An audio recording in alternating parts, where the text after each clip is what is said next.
Hello and welcome to the Andiago Adventure Podcast. In this series, I interview incredible travellers from all around the world with great stories to tell. Today I'm with Corben, who's 23 and from the UK, and with his girlfriend Sophie, who's 22 from Canada. They're calling in from Airlie Beach in Queensland, Australia. So welcome to the show.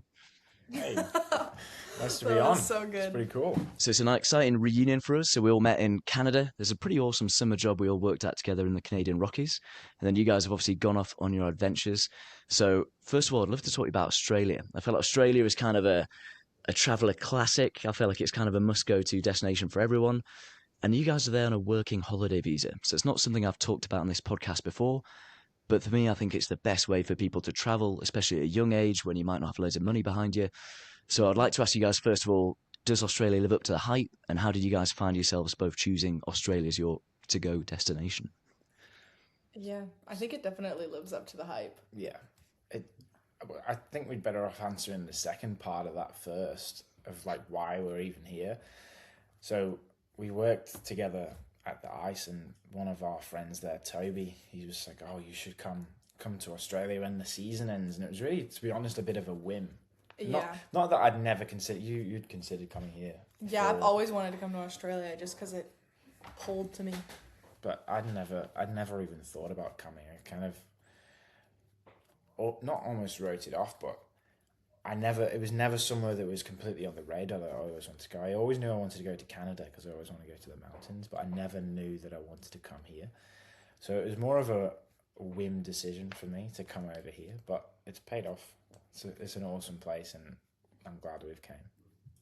So do you think it was your friend who kind of inspired you the most to come here? And also, you said you'd kind of written it off. I'm curious why you wrote it off in the first place, or why it wasn't so high on your list, I should say. I think just because when you're in the UK and younger and you see the world as this huge place, and Australia is just like, it's the furthest place you can go, really. And it's like, oh, why would you choose to go as far as you possibly can on your first few times going away? Like, if you were going to go somewhere, why choose to go all the way over there?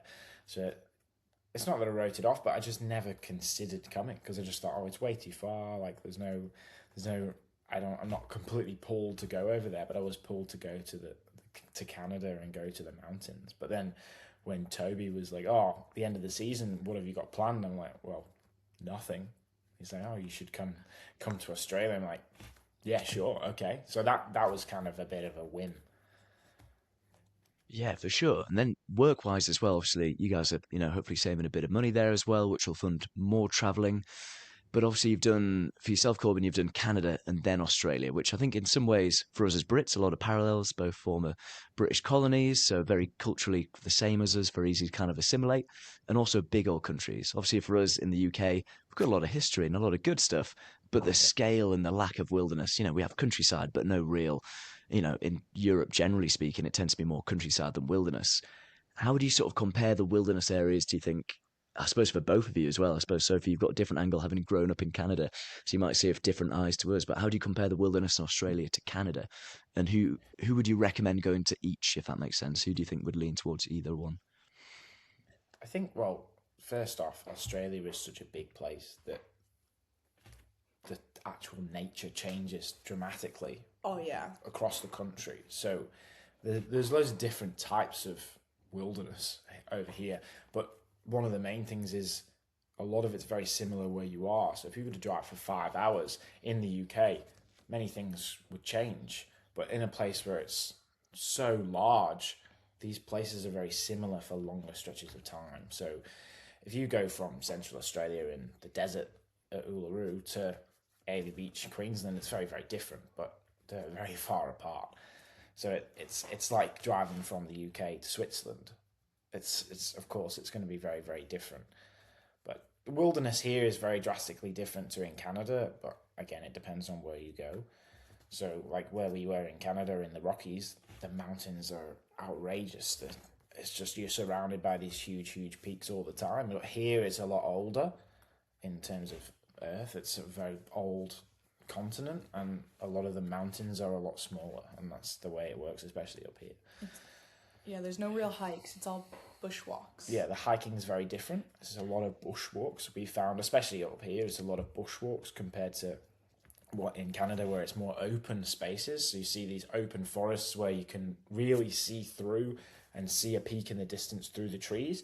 Over here, the forest, the bush is so dense that if you go on a walk, a lot of that time is spent in that sort of foliage where you're lower down and you can't see as far. There's never a good viewpoint. I feel like lots of the time they're really easy, which is fine. But then there's also no you don't get to the top and you're like, oh my god, this is awesome. Like that was the best ever. It pays off. It's just okay, time to go back down. But that's now. in comparison to somewhere like the Rockies where every hike is outstanding. So the bar is already so high. If you compare that walk to somewhere else, then it would maybe be different. You mentioned there about bushwalks as well. So I know for a stereotype, again, for people who aren't from Canada, I was thinking about you, Corben. When we first get to Canada for us as Brits, I felt like it's always, oh my God, bears. Bears, cougars, all these things that'll kill you. And I felt the stereotypes were the same for us, isn't it? It's, oh my God, snakes, spiders. How have you guys kind of found the safety side of the bush? Do you think it's over-egged, the danger there, and how are you guys coping with it? I feel so much safer hiking in Australia because you see spiders and snakes and lizards, but they're not gonna hurt you. They run away. But I even as somebody that grew up hiking and loves going on hikes, and I go on a solo hike and I'm afraid that a cougar or a bear, I'm gonna find one and it's gonna attack me the whole time. But here I'm la la la la la. But at I'm the not same afraid of a time, snake. in Canada, with no thought behind it, you would walk in tall grass or in bushy areas with hiking boots and pants on and run straight through and not even think about it. You're just looking at the view. But here, if you can't see the ground and you're walking through grass, there could so easily be a snake in there. And it's not like you see them all the time, but we've seen some big snakes, even near our house, big ones that are half the size of the road. And it's not all the time. They are there, though. So you just got to be aware that you don't have the same confidence in walking through a patch of grass that you would have in Canada, because in Canada you can see the stuff that wants to get you. Here you can't. But it also means that there's not a big bear walking through your garden, but you might see the odd snake or something. But it's not common. It's not as much as the Instagram and Facebook make it be, where there's snakes and spiders everywhere. We've seen some giant huntsman spiders in our house, but they're not poisonous. They're not gonna kill you. They just kind of chill there and eat the bugs. So even if you see them, you're oh, it freaks you out because they're huge. But then you just leave it be. But and lots of the snakes and everything that we see, they're pythons, so they're not dangerous either. I mean, unless you see an Easter brown snake, that's when you want to get very worried. So whose job is it to remove the spiders from the house? Have you guys decided who gets the short straw? Oh, neither of us. I let it be. Personally, I'm not that bothered by them being there, so we just kind of leave them.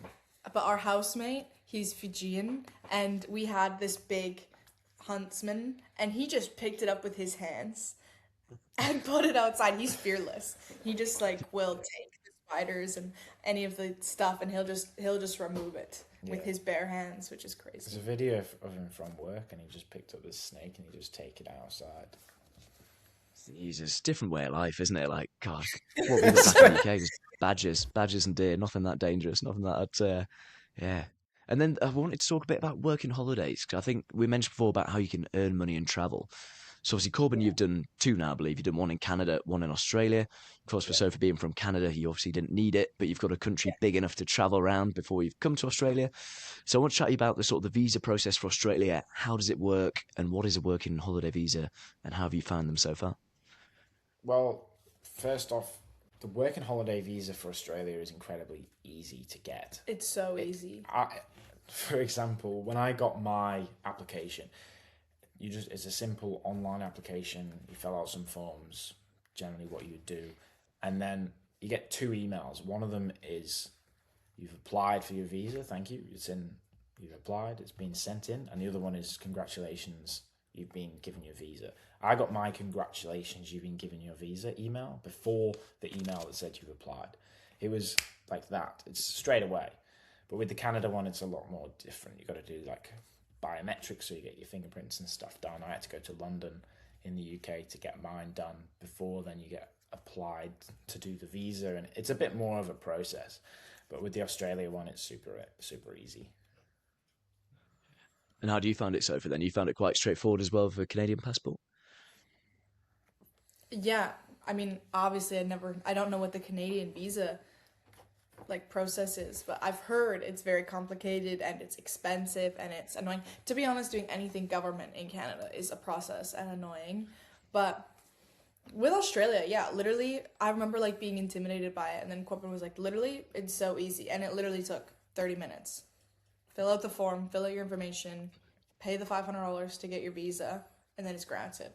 So it's not hard, No. and it's all very straightforward. Well, when I applied for mine, I was a bit stupid, so I applied with my then girlfriend at the time. We went to Australia together, and hers was instant. I think it must be automatic, right? It just runs you through, job done. And I missed off my middle name, so I had to wait for a bit longer. But that was totally user error for the decision, so I was kind of waiting for it to come back. But like you say, for me, same thing. There was no medical, no biometrics. Like I know when I went to Canada, the issue I'd have for my working visa there was they wanted a police record for everywhere I'd lived. So I had to get one for the UK, one for Australia. I was traveling New Zealand at the time, and I found the issue was medicals as well. You know, you said you had to go to London. I was on the south end of New Zealand. I had to go all the way back up to Auckland. That was the only place in the whole of New Zealand that they were approved for, sort of medical tests or the biometrics, whatever is required at the times. And that is a bit of a faff, but it's nice. It's just so straightforward. And I think for us as Brits as well, it's 3 years now, I believe, till we're 35. And I think for Canadians, you guys up till the age of 30 and you get 1 year with a potential to extend.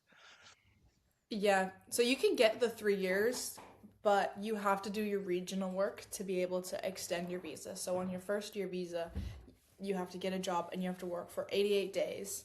It doesn't have to be consecutively, but within the year, you have to work 88 days at a job that counts in a place that counts for your regional work. So you can't work in Sydney or Melbourne or any like big city.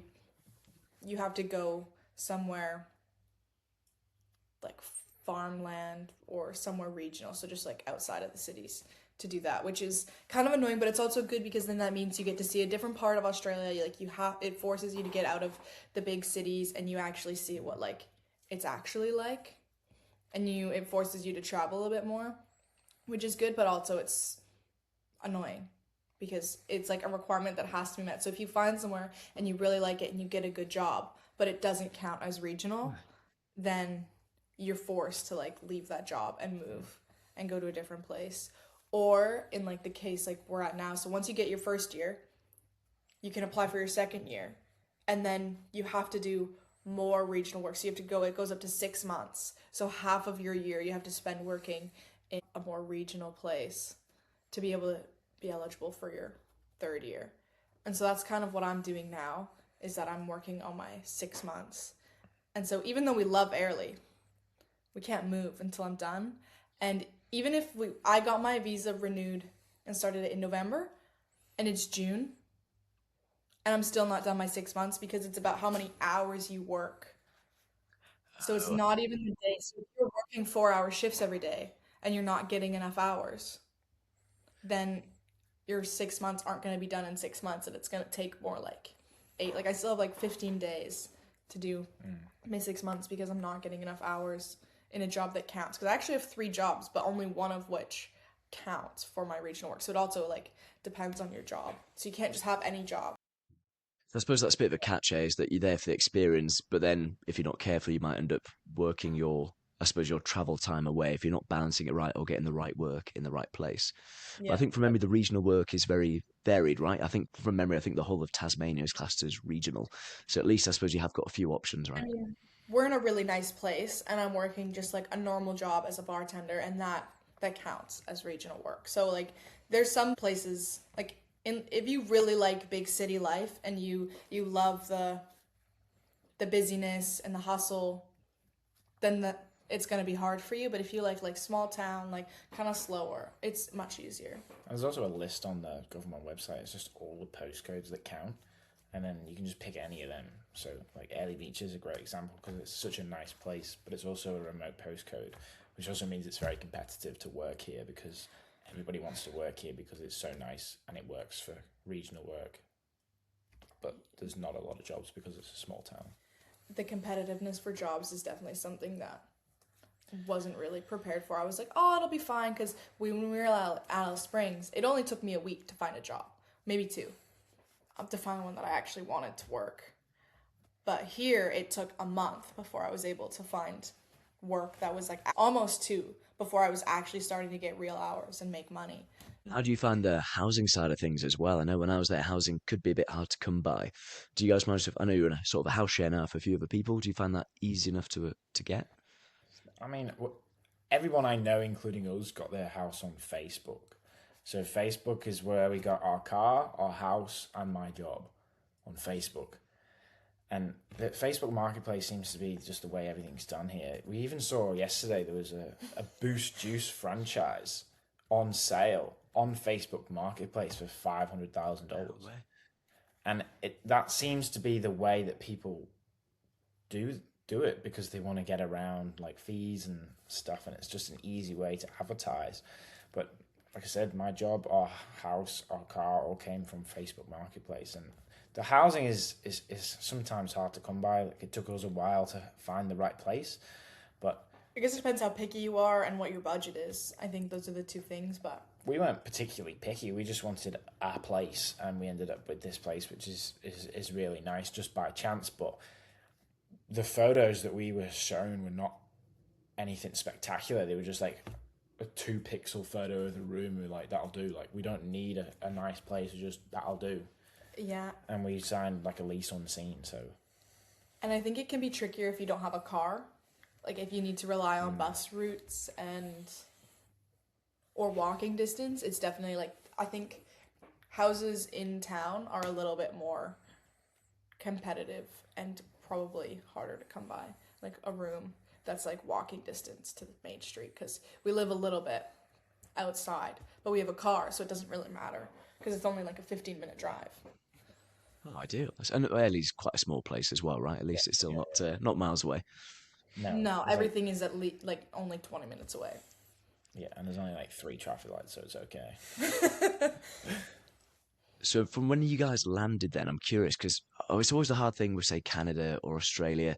They're such big countries. So I always find it's an interesting one of where do you start? So for anyone going to Australia, I'm curious to sort of hear your journey of where did you land? How do you choose where to go? And where did sort of your journey take you in Australia? I feel like most people I've spoke to Come with a plan. yeah, they come with a plan. But a lot of people come from Sydney and go up the coast on the east coast. And then from there, we'll go somewhere else, like Western Australia or Adelaide or Darwin or anything like that. But generally, backpacking-wise, the East Coast is very popular. And also the West Coast, like Exmouth, Esperance, also very, very popular. But a lot of people that I talk to on the boat tours, they're doing Sydney to Cairns. We did the other way round, where we flew into Townsville just because we had our friend that was living there, and then ended up going south from there.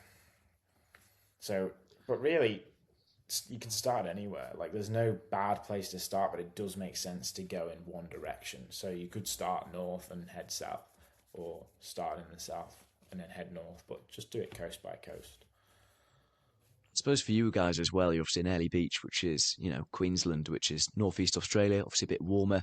For me, I don't know if it was well planned or a bit of luck. I tried to follow the seasons and I tried to follow the winter. I didn't want to be in northern Australia during the summer, but you guys have obviously had a pretty. Yeah, how do you guys find the heat being in Queensland during the warm parts of the year? Hard. It's hard. It's just like you're consistently wet all the time. Even if you're not sweating, you're like sticky because it's so humid outside. For a bit of context, it's in the hottest days in summer up here, 39 degrees Celsius air temperature, and then you got humidity on top of that. So you could have days where it's 95, 98% humidity. So it's like a steam room. Because the thing is like in the summer, it's the tropics, so it's also rainy season. So it's just like heavy rain, but then as soon as the rain goes away, the sun is out. So then it's just, giant steam room, and it's just the outside. Yeah. Do you think it's bearable, or would you advise people to maybe steer clear from it? I suppose for you guys, you're living in Airlie Beach, so you kind of need to be stationary, but would you say for people it's bearable and they can still travel in the North Australia in the summer, or would you say probably not? If you want to come for like a nice vacation and you want to hang out outside and you want to like be all happy and stuff, I think don't come in peak summer because you don't want to be outside because it's too hot. The best time up here is probably a shoulder season between the winter and the summer, or directly in winter. The winter just gives you a few better options up here. like right now in Sydney and Melbourne, it is cold, but up here it continues to still be warm, but also we get smaller changes in tide, less rain. So that means that if anyone's going out to go snorkeling on the Barrier Reef, you get better visibility in the water. And you also, at this time of year, get whales and manta rays, which adds to that sort of experience as well, which you don't really get in the summer. In the summer, you've got warmer temperatures, warmer water, but you also get the stingers as well, which you've got to be aware of. So that's definitely a concern for some people who come and they're scared of the stingers. And that's not something that's present in the wintertime. Yeah, the one thing is that it's cold to swim in the wintertime because everything is cold. The lagoon is cold, but it's still like 20 degrees. It's the water temperature of the ocean is 22 degrees right now, Celsius. Incredible. And I suppose you do, I know obviously being from Canada, so if you said it was feeling cold, a bit colder today, and they do say from what I've heard, I think if you go from cold to warm, it's easier to adapt than warm to cold. I think there is more of a shock, isn't there? But I mean, for you guys, you're used to, I mean, how cold does it get where you're from? I'm guessing -20 and colder, right, on some days? Yeah, like in like peak winter, it'll go through like a little like cold spurt of like -20, maybe -25, but like average it's like between -10, -5. Like it's cold, but it's not like outrageously cold, you know. Like I guess if you're more like in northern Canada or even on like the eastern side, West Coast doesn't get like too harsh of a winter, but like East Coast or like northern Canada, it gets really cold.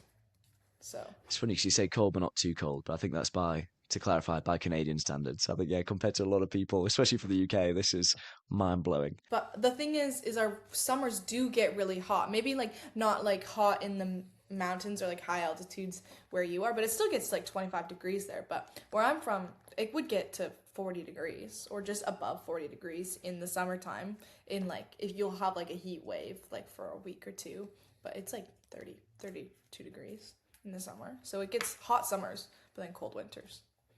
Yeah, to me, Really that's weird. ideal. Proper seasons. I know in Australia they always Yeah, say it's kind of Proper hotter and season. hotter in Queensland, isn't it? yeah. But like compared to the UK, where it's pretty neutral, where you don't have them huge temperatures and you don't have the huge colds either. It's a very different Yeah. like climate. I'm curious as well. So you guys said you flew into Townsville because your friend was there. So I think I'm the one person who I know who actually likes town, and I think I say likes Townsville. I mean, it's a nice town. I think it's just because Australia is partly so spoilt by loads of really beautiful towns. It sets the Yeah. bar quite high. So Townsville, I think, is a nice. I like it as a town. It's obviously mainly an army sort of base, isn't it? Is a big employer there. And then you've got Maggie Island or Magnetic Island, which is off the coast. So I'm assuming you guys went over to Magnetic Island and saw the rock wallabies and had a bit of time there as well. Yeah, we like Magnetic Island. We Yeah. went on the Forts Walk, which I'd We recommend. made it like a 4 hour walk, like a 6 hour walk, because we took every single detour. We read all of the signs. We stood and watched the koalas in the trees. Yeah, it's like one of the only places you can see wild koalas like consistently on this walk, and you get to see the wild koalas. At the time when we were there, they had little babies and everything. It was so So cute. we could see them in the trees just sitting there, and it was awesome. It was awesome to see, and we loved Magnetic Island. It's cool, and all the history from the war and stuff. It's fantastic. Yeah, because I remember from memory on that Forts Walk, they also have arrows on the floor, like with sticks. I don't know if they're doing that when you were there. Like, if people seen one, they've kind of put sticks on the ground and be like, there's a koala this way. Because they're quite hard to see, right? If you don't know where you're looking, they're kind of quite well camouflaged. Ah, yeah, You have to be like really vigilant. You have to like stop and like look. yeah. And also, you just ask people coming the opposite way. Oh, have you seen any? Oh, yeah. When you see this rock and you look in this tree, like there's something. So people were helpful when we went, and we were telling people, oh, there's a koala over there. So just ask other people. But don't touch them. They don't touch them. Well, I'm curious as well, because that was the first place, Magnetic Island, where I saw cane toad racing. And my have you guys heard about this? My uncle is in Yeah, Melbourne we and he have told me about it. kids racing here every Thursday at one I of thought the it's pulling my bars. leg. It sounds made up. So if you're happy to, I'd love you guys to explain what the heck cane toad racing is. Well, it has to be the So most Australian thing that's out there, right? I So I love didn't cane know what a toads. cane toad was before I came to Australia. So I think we better start with what a cane toad is. So a yeah, cane good idea. toad is effectively an invasive species of toad, which has a poisonous film on the top of their back. So if ingested by an animal, so if your dog were to eat a cane toad, it may die. So they're poisonous, but they're invasive. So there's loads of them. So basically, you're supposed to kill them if you see them. And yeah, I always kick them when I see them. People. Every time. Corben always gets so mad at me. He's like, Sophie, leave them alone. I'm like, but they're invasive and they're like indestructible. Yeah, like you can like step on them and stomp them and then they'll just hop away. You can kick them and it'll like roll on the cement like a bunch of times and they'll just hop away. Like nothing happens. So, I think they're part of that category of animals, aren't they, where it was a great idea in theory. I think when they brought in as pest control, a bit like some guy bringing over a few rabbits, right? And before you know it, there's just millions of them out there. So yeah, unlikable species, let's put it that way. Unlikable, invasive species, not good for the place. Anyway, here in particular, there's a bar called Magnum's, and they have a square made of wood, and they Tuesdays or every Thursday at 8 and 9 they get these cane toads, which they pick up from God knows where, the street or whatever. And they put little labels on them, so numbered 1 through 5. And then people bet on these toads of who's going to be the first to touch the outside square. So they put them all in like a B&Q Bunnings bucket in the middle and then take the bucket off. And then they have to hop to the outside of this large square. And the first one to touch the outside of the square wins the pot of money. So, but people here, what was it last week? $700. $700 on one toad. So a lot of the time people are betting crazy. Did it win? No, he lost. And he lost the money. Oh, devastated. So the prize pool's like upwards of $2,000, and people are winning that on a toad. I think for Murray's Magnums as well, is this one where there's a hostel around the back of it? I feel like I might have stayed there. I might have got to the same one.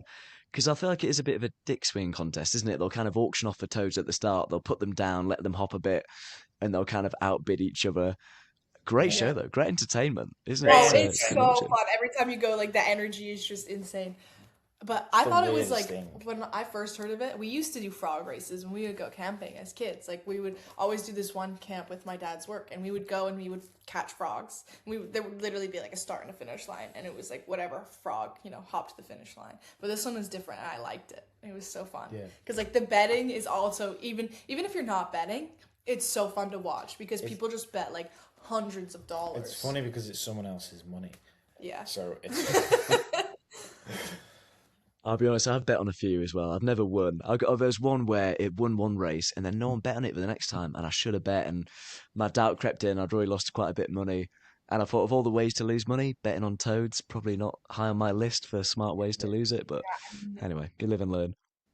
I've never bet, but I'm sure I should just like yell out $100, and then it always gets beat every time. Yeah. Well, I feel like Australians, they will bet on anything. Like I thought we were kind of a gambling nation in the UK, but it's like every bar you go and they've got, I suppose we'd call them fruity machines, you guys call them slot machines, they call them pokies, right? Even like some tiny little country town, there's just always someone there just playing on these machines day and night. It's crazy. I did not know what pokies was when I first got here, and I was super confused. And I worked at a golf course, and there was somebody that came up to the bar and they were like, "Do you have pokies?" And I was like, I don't know what that is. No? And then they were like, like pokies. Like, where in town has pokies? And I'm like, I don't know what you're talking about. And then they got so mad at me that I didn't know what it was. And I was like, I can't help you. We have Keno? I don't know. I didn't even know what to offer them because I was like, can you explain what that is to me? Maybe I'll be able to help. And they just kept saying pokies. And I was like, I can't help you. I don't know what that is. I feel like there are a few words, aren't there, where it's a bit of a language barrier. You think being all native English speakers, like the other one, of course, for us, the classic is thongs, isn't it? The Australians are always wearing thongs, by which they mean flip-flops or, what's it? Is it jandals? Aren't quite the same in New Zealand, but yeah, it's a bit of a language barrier. Yeah, definitely. There's definitely them words that you just pick up. Like people say, I think the funniest one is old mate. Like old mate over there. And it sounds like an insult. But it's like just like that guy. I suppose a bit like Canadians, you guys, everyone's buddy, right? Oh, buddy did this, buddy did that. Do you think it's kind of equivalent? Yeah, it's like oh my buddy way back or something. It's like it's like my friend, buddy. Old mate over there just put $700 on a toad. Like,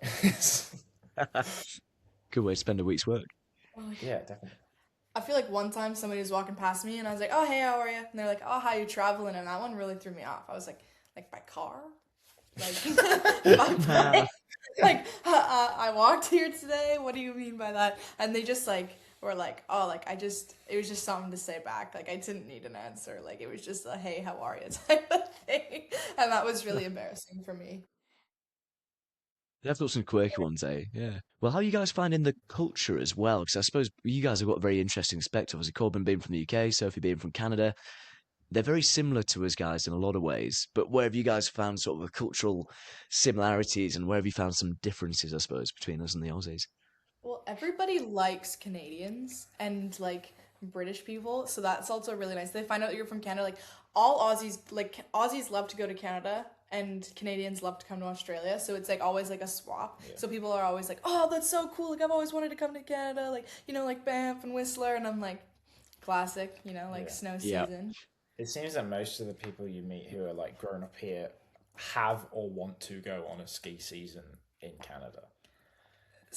And yeah, and I feel like Australians and like Canadians just like get each other because like also like our history is kind of similar. Like I know we were talking a little bit with like the Aboriginals. Like we were equally both colonized by the UK, and you guys both came and destroyed our Aboriginals' ways of living. So that's like another thing. And like our governments, I feel like work pretty similarly. But culture wise, I think many things are similar to the UK, similar to Canada. Obviously, there's differences, but I think one of the main things that we find all the time is different is just lifestyle in general.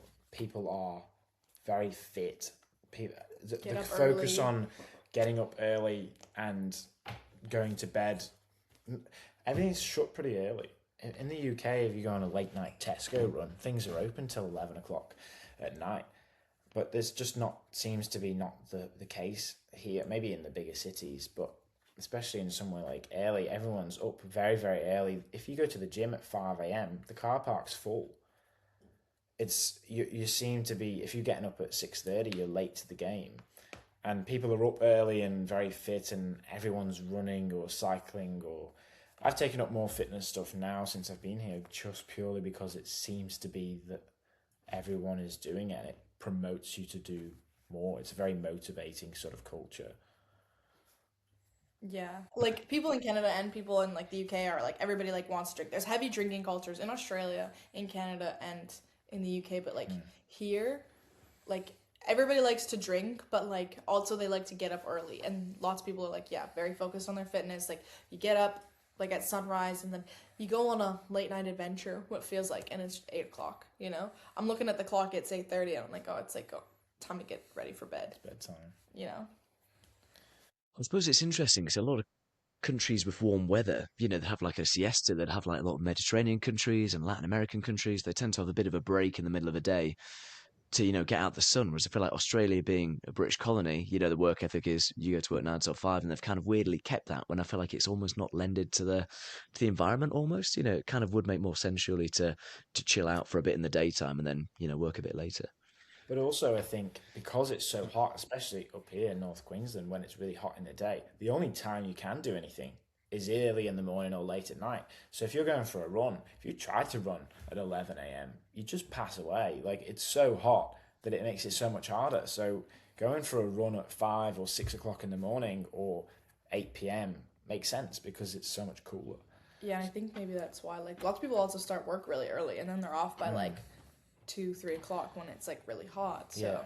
So like the work day for us, for example, starts a lot earlier than it would when I was in the UK or even in Canada. Like most days, I either start at 6 a.m. or at 7:30 a.m. Early start. Yeah, but like I say, early finish, I suppose at least it comes round, right? You just adjust your clock and Yeah, that's what well, it is. we finish at 5 p.m. So it's kind of an adjusted work day where it is actually quite a bit longer, but that's not necessarily the case probably everywhere, but it's just with the nature of what I do. I'm curious how you guys find your evenings as well, because I suppose Canada in the winter, a bit similar to the UK, right? It's kind of dark very early, it's a bit colder. In the UK, we've got a pub culture, and I think that's partly down to our weather, right? It's so miserable in the winter. You'll either play Xbox or go down the pub. There's not loads of options for outdoor recreation. You might be able to, maybe do a bit of indoor rock climbing, or you might go to the gym. But I thought there, the weather's so consistently good, you can do more in the evening. So do you guys find you've kind of changed your lifestyle almost because the weather is that much better?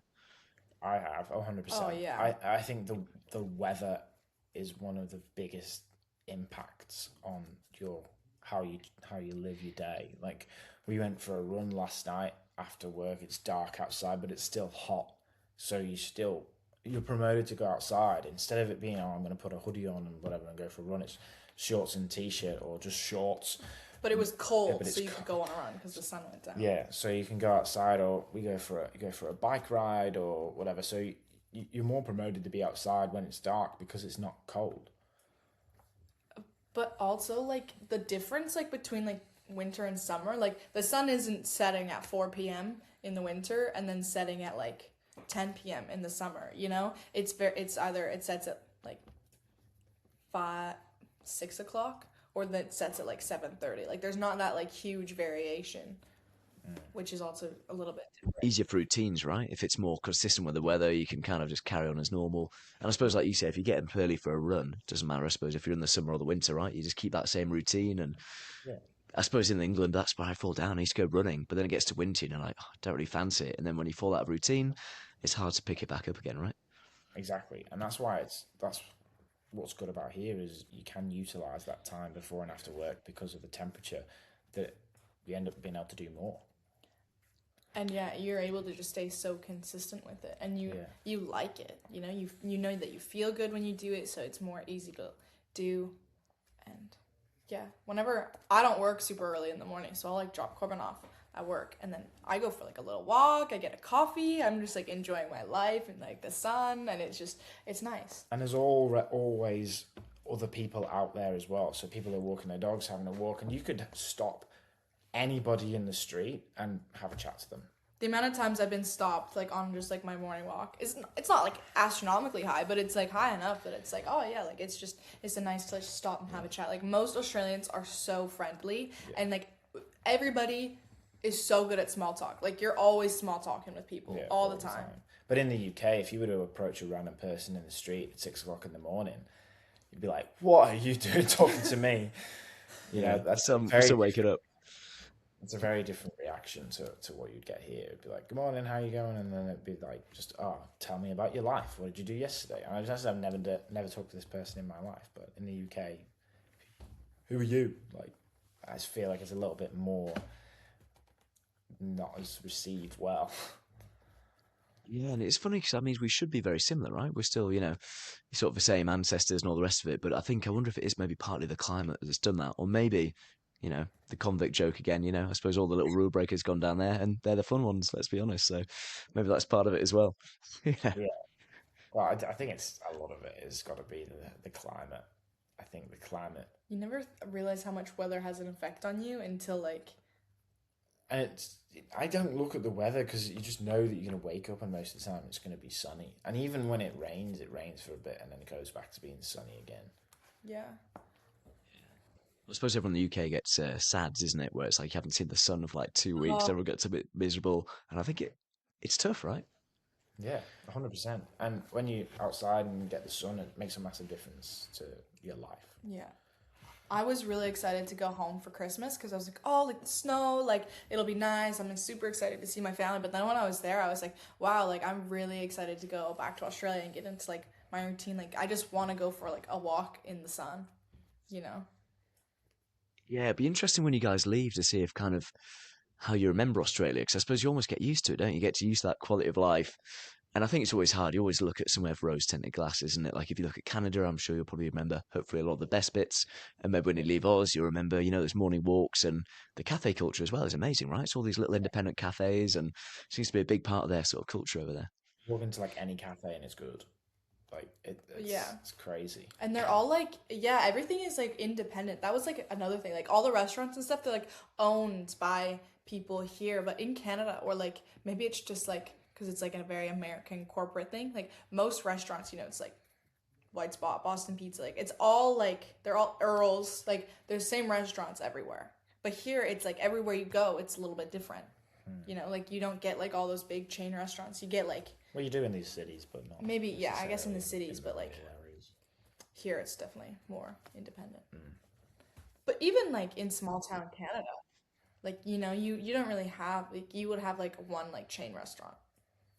instead of like even in Banff and in Jasper, there's literally an Earl's Like we have in Airlie Beach and a Montana's. the chains. Obviously, you've got like the McDonald's, Burger King, which is Hungry Jack's, Subway, all them things are here, but they're not really in the main street. There's a McDonald's in the main street, but most of the majority of it is privately owned places. It's nice because then, like you said, there's more variety, isn't it? If you go from one town to the next, it feels different because it's all the people are different, the shops are different. It's kind of has a nice vibe to it. And I suppose for you guys as well. So I'm curious to get your story. You started in Townsville, and then where did you guys go after there? Sunshine Coast. Yeah, we ended up going to the Sunshine Coast for a bit. So from Townsville, we were starting to make our way down, just down the East Coast. So we had a car and we wanted to do a road trip down and just see what there was on the East Coast. And we ended up stopping in the Sunshine Coast for a little bit. We stopped here for a weekend. It was raining. Yeah, we stopped in Airlie for a bit. It was very wet. But then, yeah, we went to the Sunshine Coast. We did a few weeks on the Sunny Coast and we stayed in a little share house there and we considered staying there for a bit. It was really because we didn't know what was happening with jobs yet. We either had one in the Daintree, but that didn't start until February, and it was December, and we were really balling on a budget. So we were like, we kind of want something quicker. And then Corben's job got like finalized to start in January in the Outback. So then we stayed in the Sunshine Coast for a little bit. Mm-hmm. We explored like some of the mountains there, like did like some of the hikes. Yep. My cousin lives there, so we visited her. We went to Steve Irwin Zoo, saw Robert Irwin. That was exciting. Was he performing then? Performing? I don't know if that's the word. Yeah, presenting? Him and Terry did the rock show. Yeah, it was cool. Interesting. Cause I skipped it when I was there, but I've heard nothing but good things. I nearly met him when I was in Tassie. So good. I don't think I can ever go to another zoo again. It's just like the best in the world. Yeah, they've got some guts doing that job, eh? Like I'm sure they've trained for it, but it's still, I don't know, it still looks pretty sketchy, some of the stuff they're doing. Yeah, definitely. But yeah, we did that and we just started making our way down. Like we said before, we were really struggling on a budget. And we were at that point where it was either you got enough money where you can fly home or you gamble on keep traveling and hope that you get a job before you hit zero. And we chose the latter and went from the Sunshine Coast all the way down to Sydney.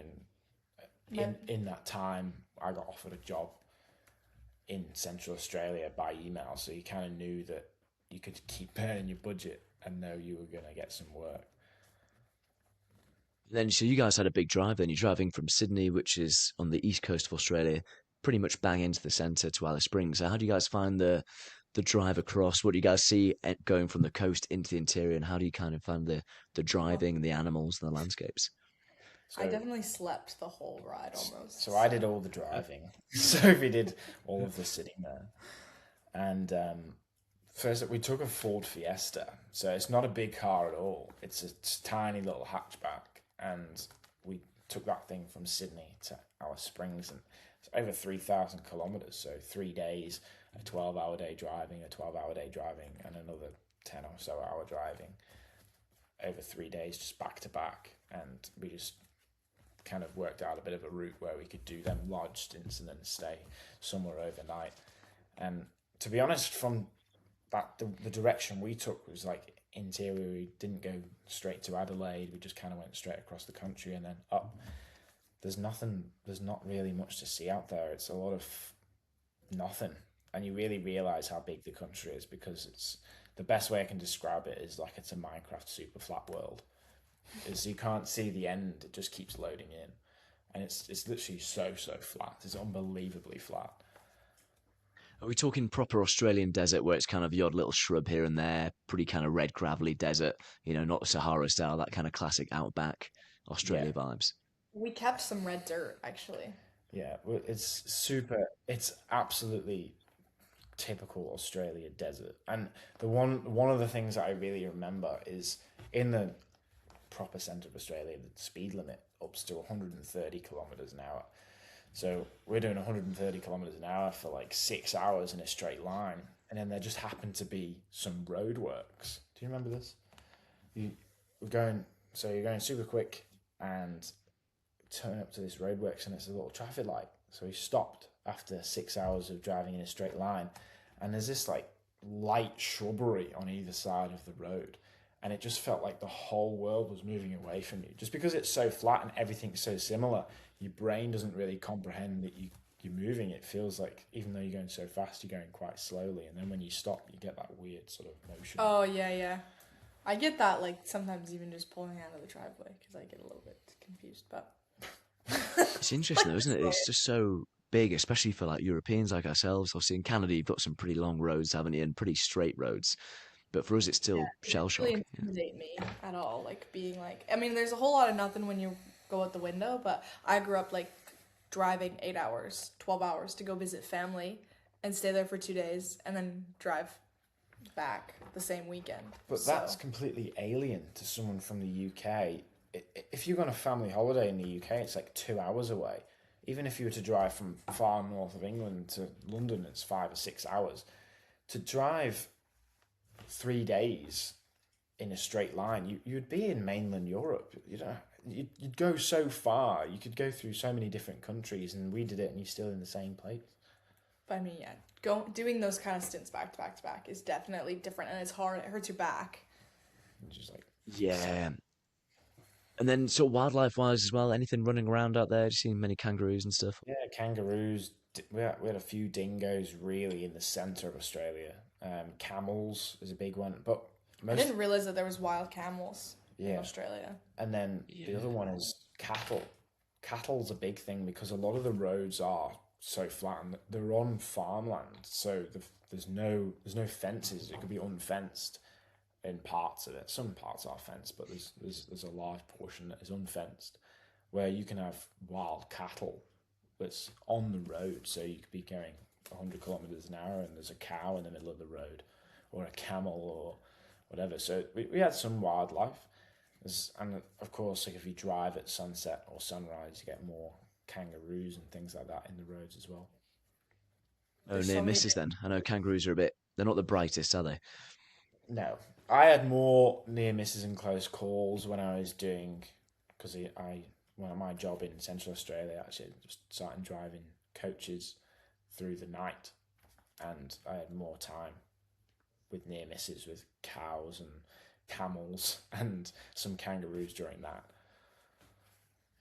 And then in terms of work then, so you said you found work in Central Australia. So how did you find the job? Is this another Facebook gig, did you say, or is this sort of through Indeed? How did you Yeah. find your job? I think so. The job I have right now, I found on Facebook, but the one before, I think it was like an Indeed type, one of them websites where they list jobs on there, and it was, I don't know what it was. It was like something similar to a Seek, or I think Seek is a big one, isn't it? Seek is the Yeah, we were on Australian. Seek and Indeed for like a month, like in Australia, trying to find jobs, and it's really hard and super competitive. Yeah, but Seek, I think, is the one where I found my job, and I just applied online, and then we had a few video interviews. It was 2 interviews that we had online, and then that was that. I was offered the job. Yeah, and I went there without having a job and just was like, I'll just get one when I get there. I suppose that's the thing is traveling as a couple, right? It's, yeah, do you try and get work together, in which case that's pretty hard logistically, or do you just sort of commit to one of you and then the one asks around when you're there? Yeah. We didn't really have a strategy at the start, but honestly, it works out better that one person has a Yeah, solid, at least committed one job. person has to have a job, I think. Yeah, because you can kind of help each other out, and we spoke a bit about this before. It's inherently harder as a couple to travel because you kind of got to think, oh, both of us have got to have a job and have our own money, and we both have to have a decision on where we're going to be, and that makes it much harder to travel together than it would be separately. But at the same time, you can also back each other up. So if I got a job first, I can help Soph while she still tries to get a job. Yeah, because that's what happens. Like when we were in Alice Springs, you go to the old school, go to everybody, and you hand the resume, you talk to the manager, and be like, "I'm looking for a job," and I mean, I called it rejection therapy because it's really embarrassing and it's really hard. That's like the one thing about looking for a job, like in person.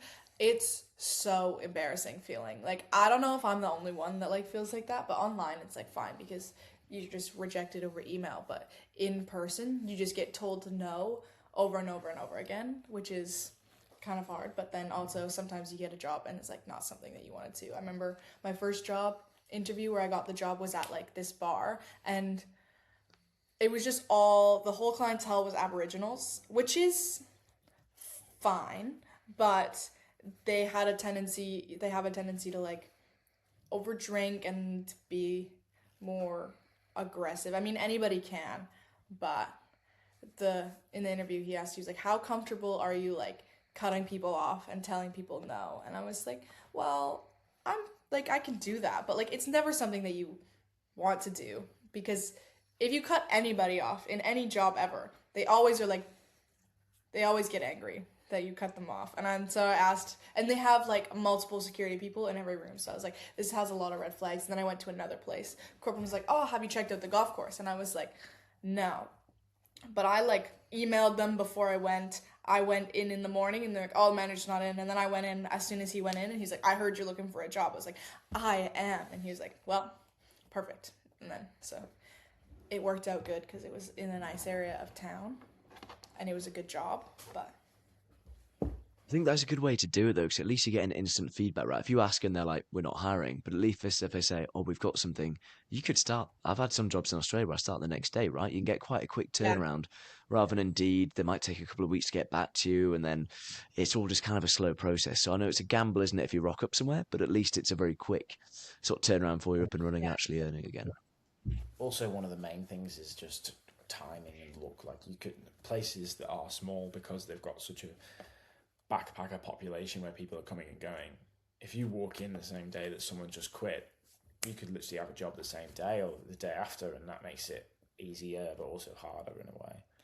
yeah, because when we came here, I was doing the same thing, but it's so much more competitive here that it took a month. I was going into the same places over and over, and like once a week. I was talking to a lot of people. I emailed every place that I went into, and it was just hard.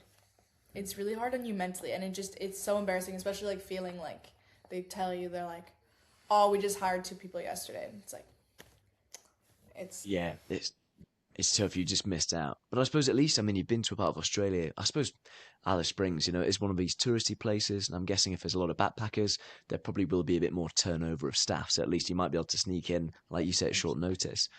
But Alice Springs, for the people who aren't familiar with it, it's, I suppose, the nearest town to Uluru, or formerly known as Ayers Rock, right? Which is the classic for people who, I think most people will recognise it, even if they don't know it by name. It's the huge red rock right in the centre of Australia. So it's very iconic. I suppose probably one of, that and the Sydney Opera House, right? Probably the most 2 iconic that's, Australian landmarks. So how do you guys find being in that kind of, I don't know about you guys, but it's kind of a childhood dream, isn't it, to go there for a lot of people and see proper Australia, outback Australia. So how did you guys find it being out there? being outback was really cool. Like I had a teacher, I think it like in grade school, where she said that her daughter moved to Australia, and I think that's one of the reasons why I really wanted to come to Australia. And she always talked about the outback, and it was really interesting to see it in real life. I mean, it wasn't like, I was definitely more excited to come to Australia as I got older for like the beaches and the nice areas. But it was cool to see it, and it was good to experience it, because it's not what you think it is. It's not just like flat, and actually it is. Wait, Corben, you guys.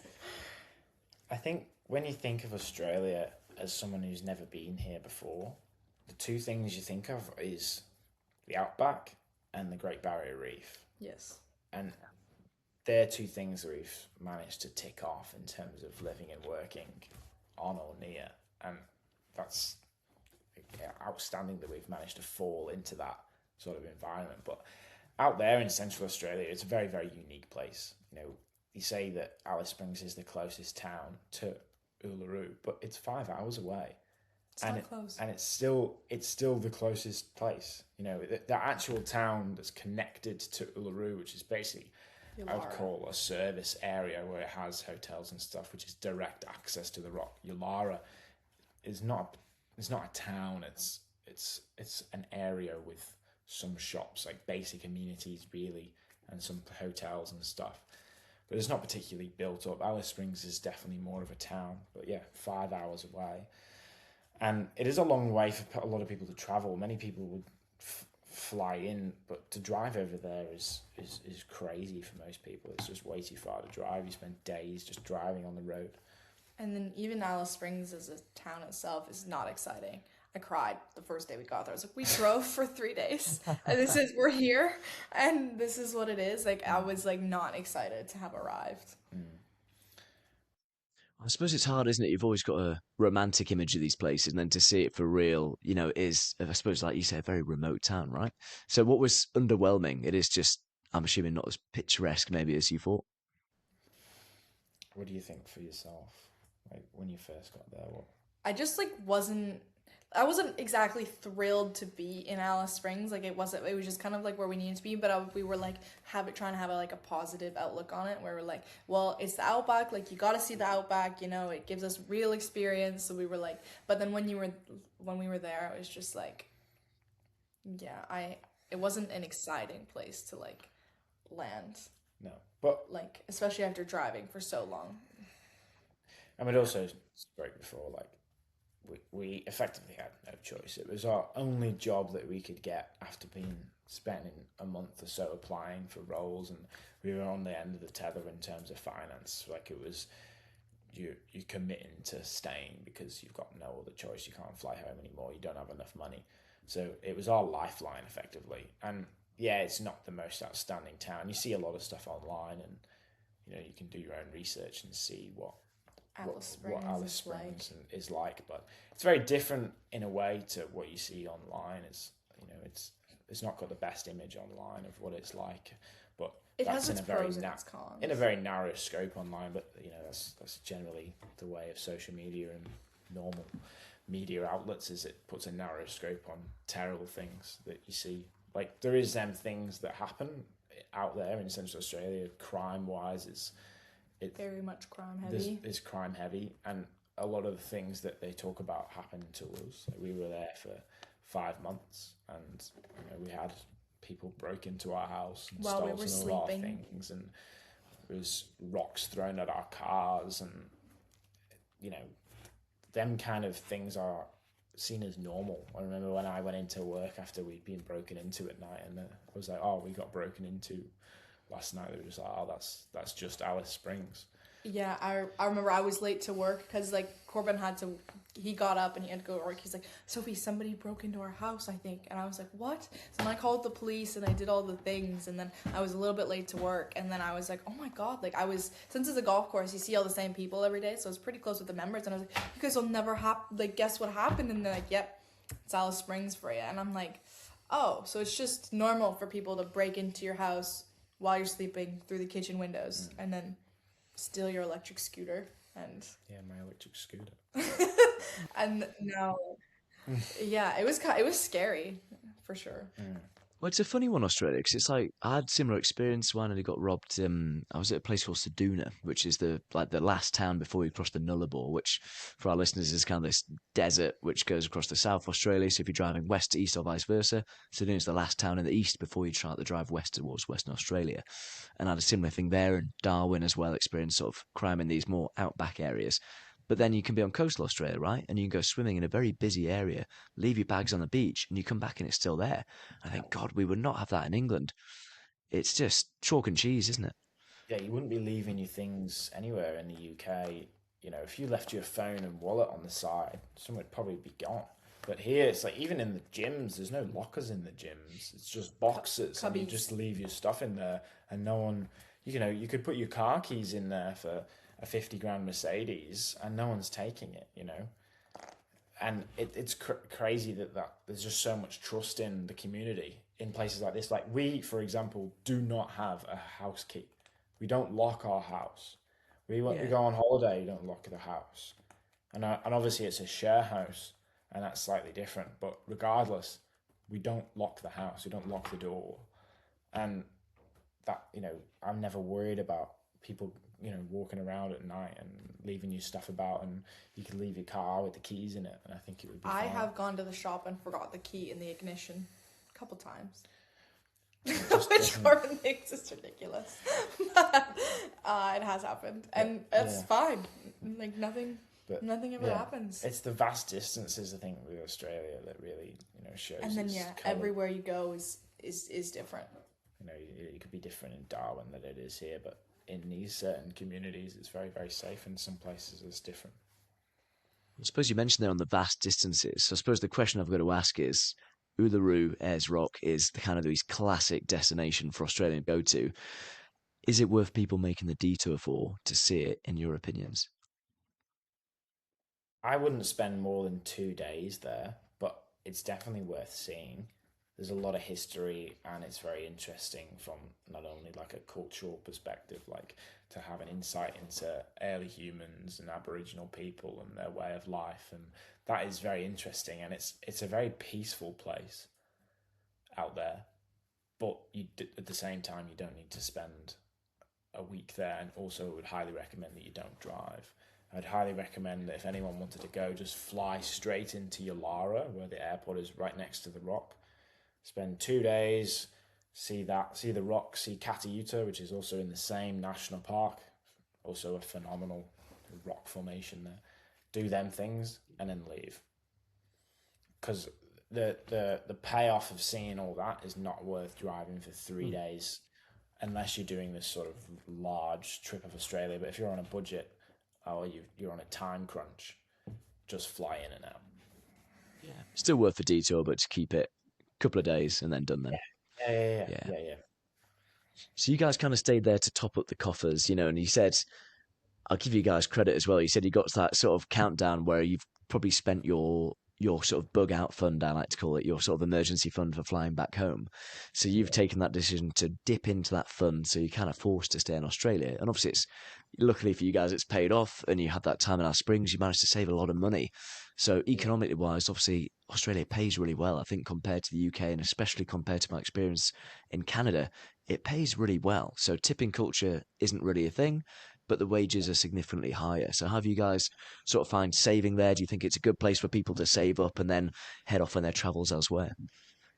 Yeah, if you're working like full time, like, or like not even like full time, like just at least like 30, 35 hours a week, I think it's so much easier to save money because the wages are so much higher. And Australians love to complain about how expensive it is to live in Australia and how you can't buy a house, and that is true. Like that, lots of houses are like easily $1 million or like over like $700,000, which is very expensive. So you can't buy a house, but you can live pretty comfortably just working like a normal like minimum wage job, because the minimum wage is so high. And if you have like really any certificates, like you can have like a hospitality like 1, 2, or 3 certificate where it just says that you can make coffees, like serve drinks, and then you get like paid on your ticket, so you just get paid higher.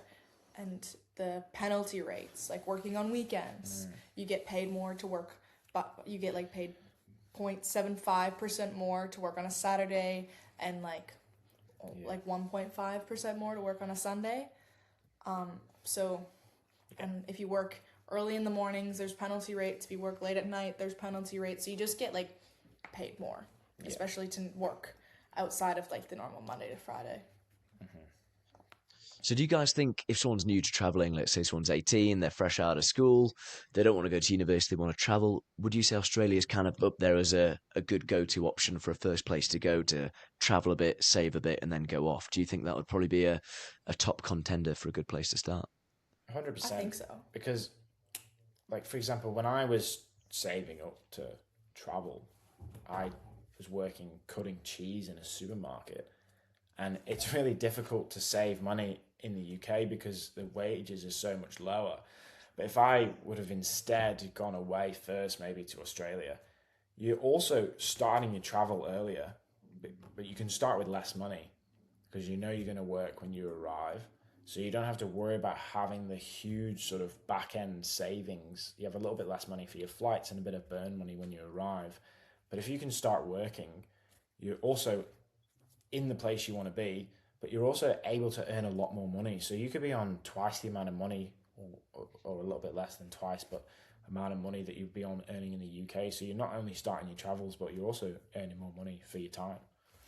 Yeah, I mean, the one thing is it's just hard to find a job. But once you have a job, and if it's giving you hours, then it's easy to save money. The one thing is getting a job, depending where you are, is very competitive. And especially maybe if you're 18 and you don't have like a lot of experience, it might be harder because lots of people like we get like 3-4 resumes a day at our job at where I work. And if you don't really have like any like barista experience or you don't know how to make cocktails, it's definitely harder to get a job. That's a good point, actually. Maybe just even if you are struggling to, think about going abroad, like you say, just getting some barista experience, I feel like that's so transferable, for sort of the whole world, isn't it? Even where we worked in Canada, as soon as you can make a decent coffee, you've got a job waiting for you. It does seem, and same as bar work as well, right? It shows that you can deal with people and you can sort of handle, like you say, dealing with people in what might be a potentially confrontational environment. Maybe not so much for making coffees, but in bar work, it takes a certain kind of person to do that, right? Yeah. 100%. Like having them sort of basic skills is always helpful anywhere you go, but especially when you're trying to travel in a competitive environment where you're trying to get a job quite quickly. Yeah. If you're able to learn things and like pick them up quickly and you're like pretty sociable, you'll do very well. But if you're more of like a slow learner and you don't pick up jobs very well, then it's definitely harder because you get a trial shift. It's not like an interview where you sit down and then it's like, oh, you have the job. It's like a trial shift. So if you do the trial shift and they think that you're slow and you're not very like talkative and you're not super confident, you won't get called back. Confidence definitely goes a long way, and people skills, talking to not only like customers but also like management and stuff like that, definitely goes a long way. But I think generally as a country to travel first off, if you were gonna travel from the UK if you're 18 or whatever, it's a long way, but it's definitely a place you can assimilate really well with because it's the same language, same sort of culture, but at the same time it's quite easy to travel. It's well trodden, so that everything's there's researched. It's very easy to pick up a route or find people who are going the same way as you, and there's loads of information online. I suppose easier to travel. It's a very nerdy thing to talk about infrastructure on a podcast, but there's so many parts of the world where they haven't got good roads, and for such a low population density, I think Australia, the whole coastal road is paved. Those inland roads you guys have been driving on, where you probably don't see a car for God knows how many miles, and they're Yeah. still pretty good condition, right? They're immaculate. They're well paved. It's very kind of accessible despite being so sparsely populated. And you can get on like the buses, the Greyhound buses and stuff. They run from all the way on the east coast, all the way around the country. Like you can go on a Greyhound bus anywhere, really. There's the accessibility to do that. Maybe it's not the same sort of infrastructure you find in mainland Europe where you can hop on a train and it's not necessarily that as good as that, but the roads are there enough where you can drive or get a bus or fly. Well, you mentioned there as well, like we sort of talked about, obviously you guys are confident. Obviously, Sophie, we work together doing sort of restaurant work, which, let's be honest, you kind of got to be pretty confident to do that. And of course, Corben, you've traveled a bit and you're both very confident, happy, approachable people. But we talked a bit more about, for working visa, you guys have done this one yourselves for Australia. You've kind of applied for it, you've gone and found work yourselves. But there is, of course, the alternative we spoke about just before we started hitting record, which you did for Canada. So I suppose for people who are maybe less confident, maybe a little bit more apprehensive about traveling, are you happy to go into your experience about that, Corben, in Canada, if you may? Yeah, 100%. So when I went to Canada, I knew that I wanted to work in the Rockies. I wanted to travel to the Canadian Rockies, and I've known that for a long time. But I'd done a bit of traveling beforehand, but never on the working side of it. And I wanted a bit of assistance with that. So I actually went through an agency called Global Work and Travel.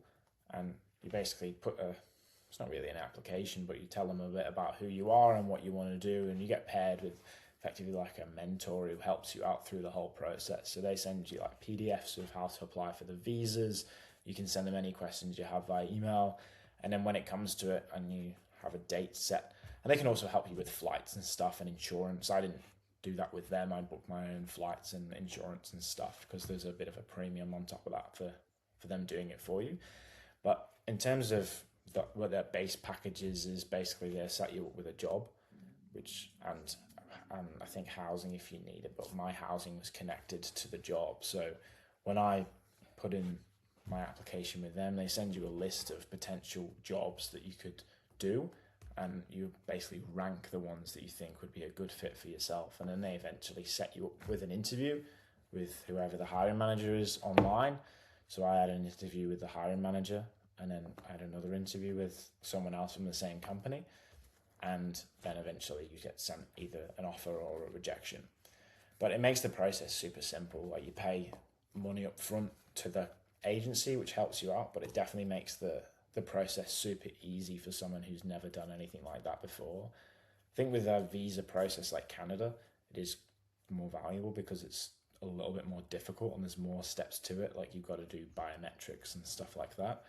Maybe with Australia, it's not as useful for the visa side because that's quite self-explanatory and there's a lot of information on it online.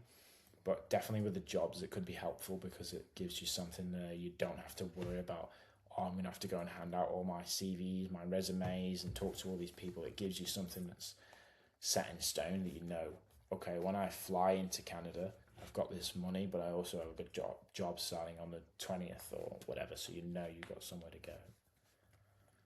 It's always nice when you're earning in local money and spending it in local money as well, isn't it? It feels like it's always nice to not dip into your savings. And I think you mentioned as well when you land, it sounds pretty organized. Like you said, you get a SIM card, they introduce you to a few other people in the same boat. So I think that kind of instant social side you said was kind of quite well organized, right? Yeah, 100%. So, like, when I arrived in Vancouver, when I did my Canadian one, you get a taxi into the city, or you get on a train or whatever, and then you end up going to their office, and there's a manner of other people who are doing very similar things to you, and a lot of the times the dates for when people arrive line up. So usually, like, every week on a Tuesday or something, there's groups of people that are arriving doing working holidays. So you end up in a room with 10 people who are starting their journey the same as you've never met before. Then they give you some cards of things to do over the next few days while you're in Vancouver, and you get your whatever it's social security number. What is it called? Sin. Social insurance number, your SIN number, and they give you a SIM card and stuff like that. So whilst you're sorting your stuff out for life, like your bank account and stuff, it gives you a place to stay. They give you a few nights in a local hostel so you can meet some new people, and it really does help out. Like, if you've never done anything like it before, it's a huge sort of confidence boost to know that you've got all that stuff to help you out when you arrive. I suppose you guys traveling as a couple. I met a couple when I was down in Canmore, which is just next to Banff. I was down there a couple of winters back for work, and there was a couple from Liverpool in the UK. And I think with them traveling as a couple, they had maybe similar to where you guys had, where trying to find work in the same place can be a bit hard to line up. So I think they'd both use the same thing to get work at the same place, which is probably quite nice. The only downside for them is they're both washing dishes in the kitchen, so not ideal work. And I think they did find the work a bit crap, to be honest. But at least they were in the same place for the same time. So I Not suppose maybe necessarily. it could work out in that way. Yeah, well, you don't necessarily need the same job, but it can be helpful to As be long as it's in the same same place, I think it's fine. I feel like maybe you just spend way too much time together. I mean, Yeah, you're working together, living together, have the same car, have the same friends. I mean, you need a little bit of space. I mean, That actually takes me on to my next point. So if you guys traveling, obviously, you guys are kind of working a bit as well. But when it comes to traveling, how do you decide and make that decision? Oh, I want to stay here or I want to go. You've obviously got that element where, obviously if you're dating, you're probably quite similar in some respects, but obviously no one's identical. So for you guys, how are you finding in terms of when you want to say, look, I want to move on to the next? How do you find that balance of sort of working out so that you're both getting out traveling what you want? it's definitely harder. I mean, we just have a lot of conversations about what we want to do, and you've got to think about it a little bit further in advance. I think it's yeah. just one of the inherent, not issues, but complications that come with traveling together instead of alone, that you can't make necessarily a split decision where I'm going to go, oh, I'm going to go and do this now. You kind of just have to have more of a conversation about what you want to do and long term where do you want to go and see and stuff like that. So it's just more of a conversation, really. Yeah. I don't really have anything else to add. It's like you have to like make a little bit of compromises. It's like it's harder because you have to like factor in somebody else's budget and I Yeah. think like wants because maybe we're both working but we still have different budgets. So then that's another thing. Like if you want to go and do something and it's like fairly expensive, but then the other person like can't. I think that's like been the most frustrating and like the hardest part I suppose we in like mentioned before we hit record about standards as well. So obviously, Corben, you said you're more than happy Oh yeah. sleeping in some 20-bed hostel dorm, whereas Yeah. Sophie, I get, of course, being a girl, it's obviously a bit different in certain, if you're in a dodgy area of town and stuff. But how do you guys find the sort of where to spend the money? Obviously, you might be earning different amounts, but then it's how do you set that sort of threshold of luxury, shall we say? Yeah, that's also a factor. I don't love hostels and like hostel life because I like clean, I like organized. But But I like the hostel stuff. I think it's really fun. You get to meet good people, and it gives you things to do. And I'm not bothered at all by sleeping in a room with 20 people. Like it's just a fine thing to do, and that makes it harder. but It makes it more yeah. difficult to be like, okay, we want to go to this place, but now the budget's got to be 6 times larger because Yeah, and I've never really stayed in like hostels. I've never really done like that kind of traveling either. So it's also just very new and a little bit scary to me. And Corbin is like, it's fine, and I'm like, a little bit nervous about it. So I that's suppose maybe it's hard because I feel like the Australian hostels are often not great. There are some nicer ones, but I feel like because it's a more developed country, people are happy just to take a cheap bed. And same in sort of Canada, some are okay, some are good. But Southeast yeah, Asia, obviously, Corbin, you've been to Vietnam. Southeast Asia, the creme of hostels, right? They're so cheap, and because they know you can get a hotel for $10 a night, they want to do it cheaper and nicer in a hostel. So they're kind of forced to have a very high standard of hostel living. And I appreciate in yeah. Australia, a lot of the ones I stayed in weren't ideal. stayed in one, and it was so dirty. But in Cairns, we stayed in one, and it was nicer. But also, I find that with somewhere like Vietnam, because it is so cheap, it's just a no-brainer. Like you can spend a pound and stay overnight somewhere. But in Australia, it's actually quite expensive to stay in some hostels Some because of them are still $100 a night. So it's like sometimes it's like, well, you can stay in somewhere that's like 95, $100 a night, or you can stay somewhere that's like $150 a night, and it's like a million times nicer but also because there's two of us. If it's $100 a night to stay in the hostel, which is each. pretty much the going rate for hostels somewhere like Airlie Beach, if it's $100 a night and the hotel's 230, then it becomes like, well, why don't you just stay in the hotel? Because there's two of us, so you're spending this basically the same money anyway. So that's where it becomes, especially somewhere like Australia, where it doesn't. It's the same. It's not necessarily a budget question.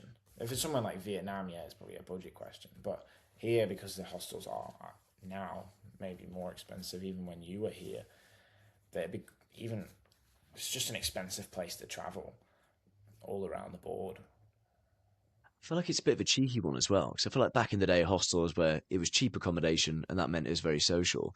Whereas I feel like now they know people go there for the social side and they're trying to charge a premium for the social side. And I feel like it's a bit of a rip-off. And a lot of Yeah, places, even in Sri Lanka when I was there, it was the same. There was, not normally, but there was one hostel owned by this German chap on the south coast, nice neck of the woods. But he was charging, I think I was paying the same price for my own room with an ensuite. And he's charging the same for like an 8-bed mixed dorm. And I thought, this is kind of, I don't mind a bit of social side, but to me, it's a benefit of you being a bit of a cheapskate backpacker, right? Whereas when they're charging a premium for it, I think that's kind of taking the mick. yeah, 100%. Like, yes, some of the hostels here are absurd amount of money, but I think it's just the nature of the country. It's just an expensive place to travel. Yeah, and when you're not earning in the local currency as well, for someone who's coming from somewhere else, it can even feel more expensive. Yeah, for sure. Well, I think you guys are doing it well. You look obviously happy enough and, stood the test of time and more adventures to come as well. So I was going to say, if you want, we can take a quick break and then afterwards we'll come back. We'll talk about going towards Queensland, the more, I want to say classic Australia, I suppose the postcard Australia with these beautiful white sand beaches. You're, of course, working in the Whitsundays as a snorkeling guide and working down there. So you guys have got a lot of stories to tell. So we'll come back in a couple of minutes. I'll let everyone grab a cup of tea. I'll be back in a few moments.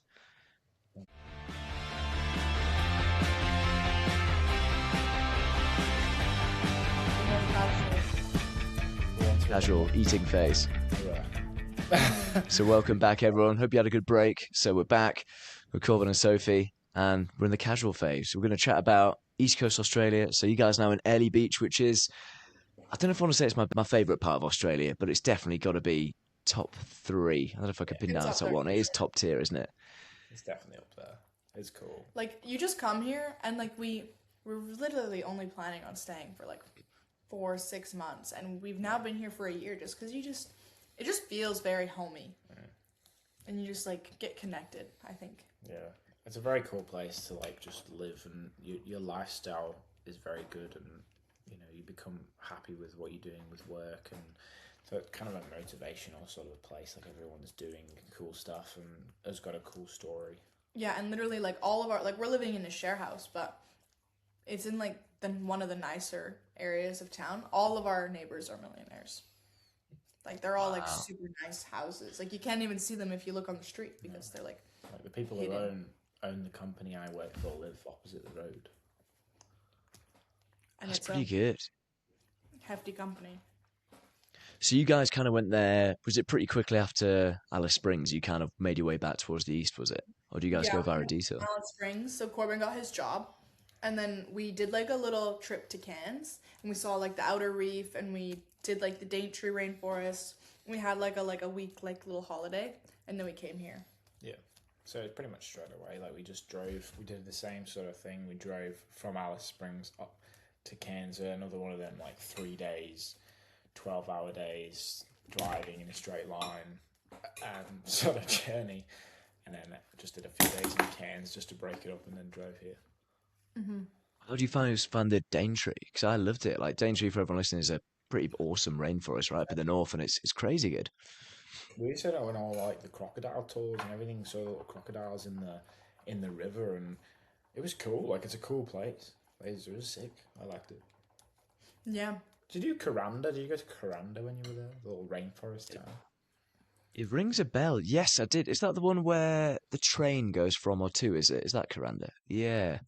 I really wanted to go on the train because it was like the most scenic train in the world, and then I was slightly disappointed when it was like mostly trees. Yeah, there was And like then there was like a couple construction. stops of like, yeah, there was also construction. There was a couple stops where it was like amazing waterfalls, but it wasn't as good as Instagram made it look. No. It's always a catch, eh? And that's the annoying thing, isn't it? I feel like you can't trust. I mean, you guys were on about Bali, weren't we, before this chat? And I feel like that's case in point, isn't it? Like, I feel like everyone loves Bali, but I'm like, it's okay, but I feel like a lot of it feels like Delhi. It's just like bloody scooters everywhere and smog and Oh my oh, it's just gosh. yeah. Yeah, the scooters, they're so dangerous. When me and Anna, when we were in the Philippines, we got into 3 scooter accidents. Over And I what space of time? What time period are we talking about? 2 weeks. Is this just in 2 weeks? we were in the It's Philippines for a month, impressive. but our scooter accidents were all like pretty like There was like two in not 24 hours. yeah, there was 2 in the same night because we made these friends like we went to the Philippines with some friends that we met like at the ice, right? Like Nicole and Larry, and they introduced us to some of their friends, who then introduced us to some of their friends. And then we were all like me and Anna like went and we started traveling with some of Nicole and Larry's friends. They were super cool, super great. And then some of their friends, we all went to a night out, and then we didn't know how to drive the scooter, so he was driving us around on like a scooter, and he had gotten drunk while we were all out. He was the designated driver. But one thing is like where I'm from and like all of my friends, how it works is if somebody's the designated driver and you discuss that at the beginning of the night, they're the designated driver. Like they don't drink. They might have like a beer at the beginning of the night, but then other than that, like they won't drink. So and that's kind of just how I thought everybody else's brain works, but it's not. So he ended up drinking a lot, and then me and Anna were so drunk, and then he was Wait, driving is this us back three to people our on one house. scooter as well? Yeah, Oh, it was a that's big one, cozy. so it like fit 3 of us pretty comfortably. But then we got into 2 accidents on the way home. And I just remember like the first one, like I fell back and it hit my head, and I was like, "Oh my God, thank God I'm wearing a helmet." It was like the words that came out, and we got like so scratched up and that kind of stuff. So, Gee.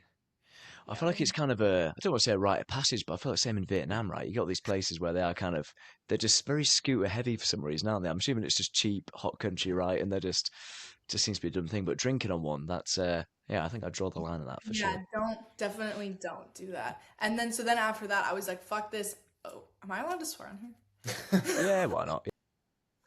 Yeah.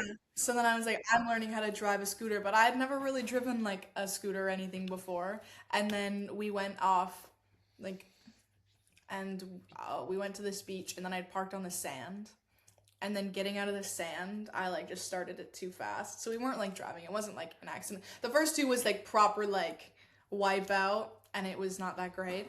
But then the other one was like I was starting, and then we just fell over. And we still got scratched up though, which was like the worst part. So like we spent like the last 2 weeks, and we were just like all Scraped. Do you have to go to hospital, or is it not so bad? no, it wasn't that bad, but it That's was good. enough to like ruin the vibe, you know, and Yeah. like I irritate you. catch though, isn't it? Because they have fun. That's like one of the best things about traveling, right? Just be on a scooter in the sun, like, yeah.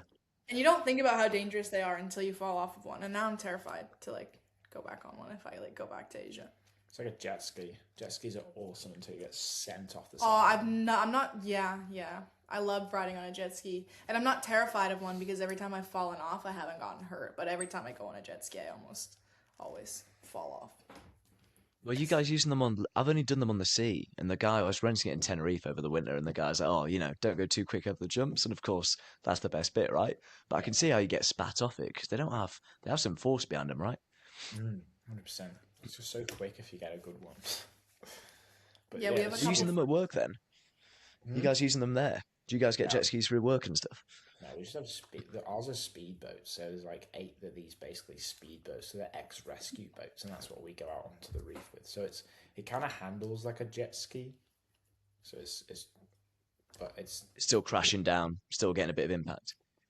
So it's not like a like the ferries they roll like this, but ours you actually turn into the wave, so it can kind of surf it. So you kind of never go Nice. in a straight line. You're on constant surfing the wave, so it's like a roller coaster almost. So the whole boat's constantly just like surfing, but it's 750 horsepower, so they're sending it through the waves. To be honest, pretty cool job. So there's a skipper who drives it, right? And you're like a snorkel guide, I want to say, or Yeah, so like what's the the gig? skipper that drives the actual boat, and they're the one who's in charge. And then as a decky, it's just usually most of the time just the skipper and then you, so 2 members of staff, and then 30 people on this speedboat.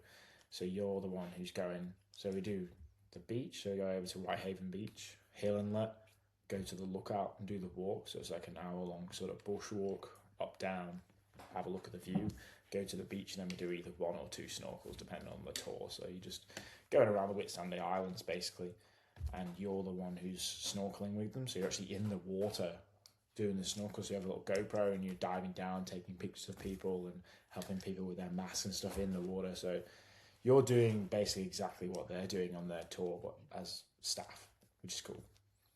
Well, it's like you were saying before. It's like you could be working back and saving in the UK as a cheesemonger in Morrison's, or you could be saving up your money, getting paid to go snorkeling in Barrier Reef. It's like, Yeah, I mean, don't get me wrong, not maybe not everyone's as lucky to get a good gig like that, but not Yeah, bad, I mean, if you can wangle it's, it.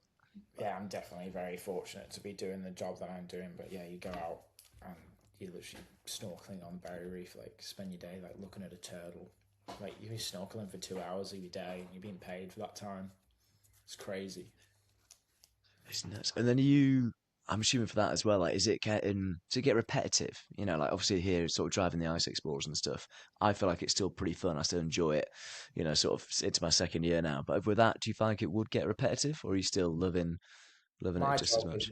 a bit more varied than some of the people who are only just deckhands. Like I do a few other things, like we do scenic flights off from here over the Great Barrier Reef. So I'm helping pick people up and take them over to the to where they're taking off from the little mini airport here.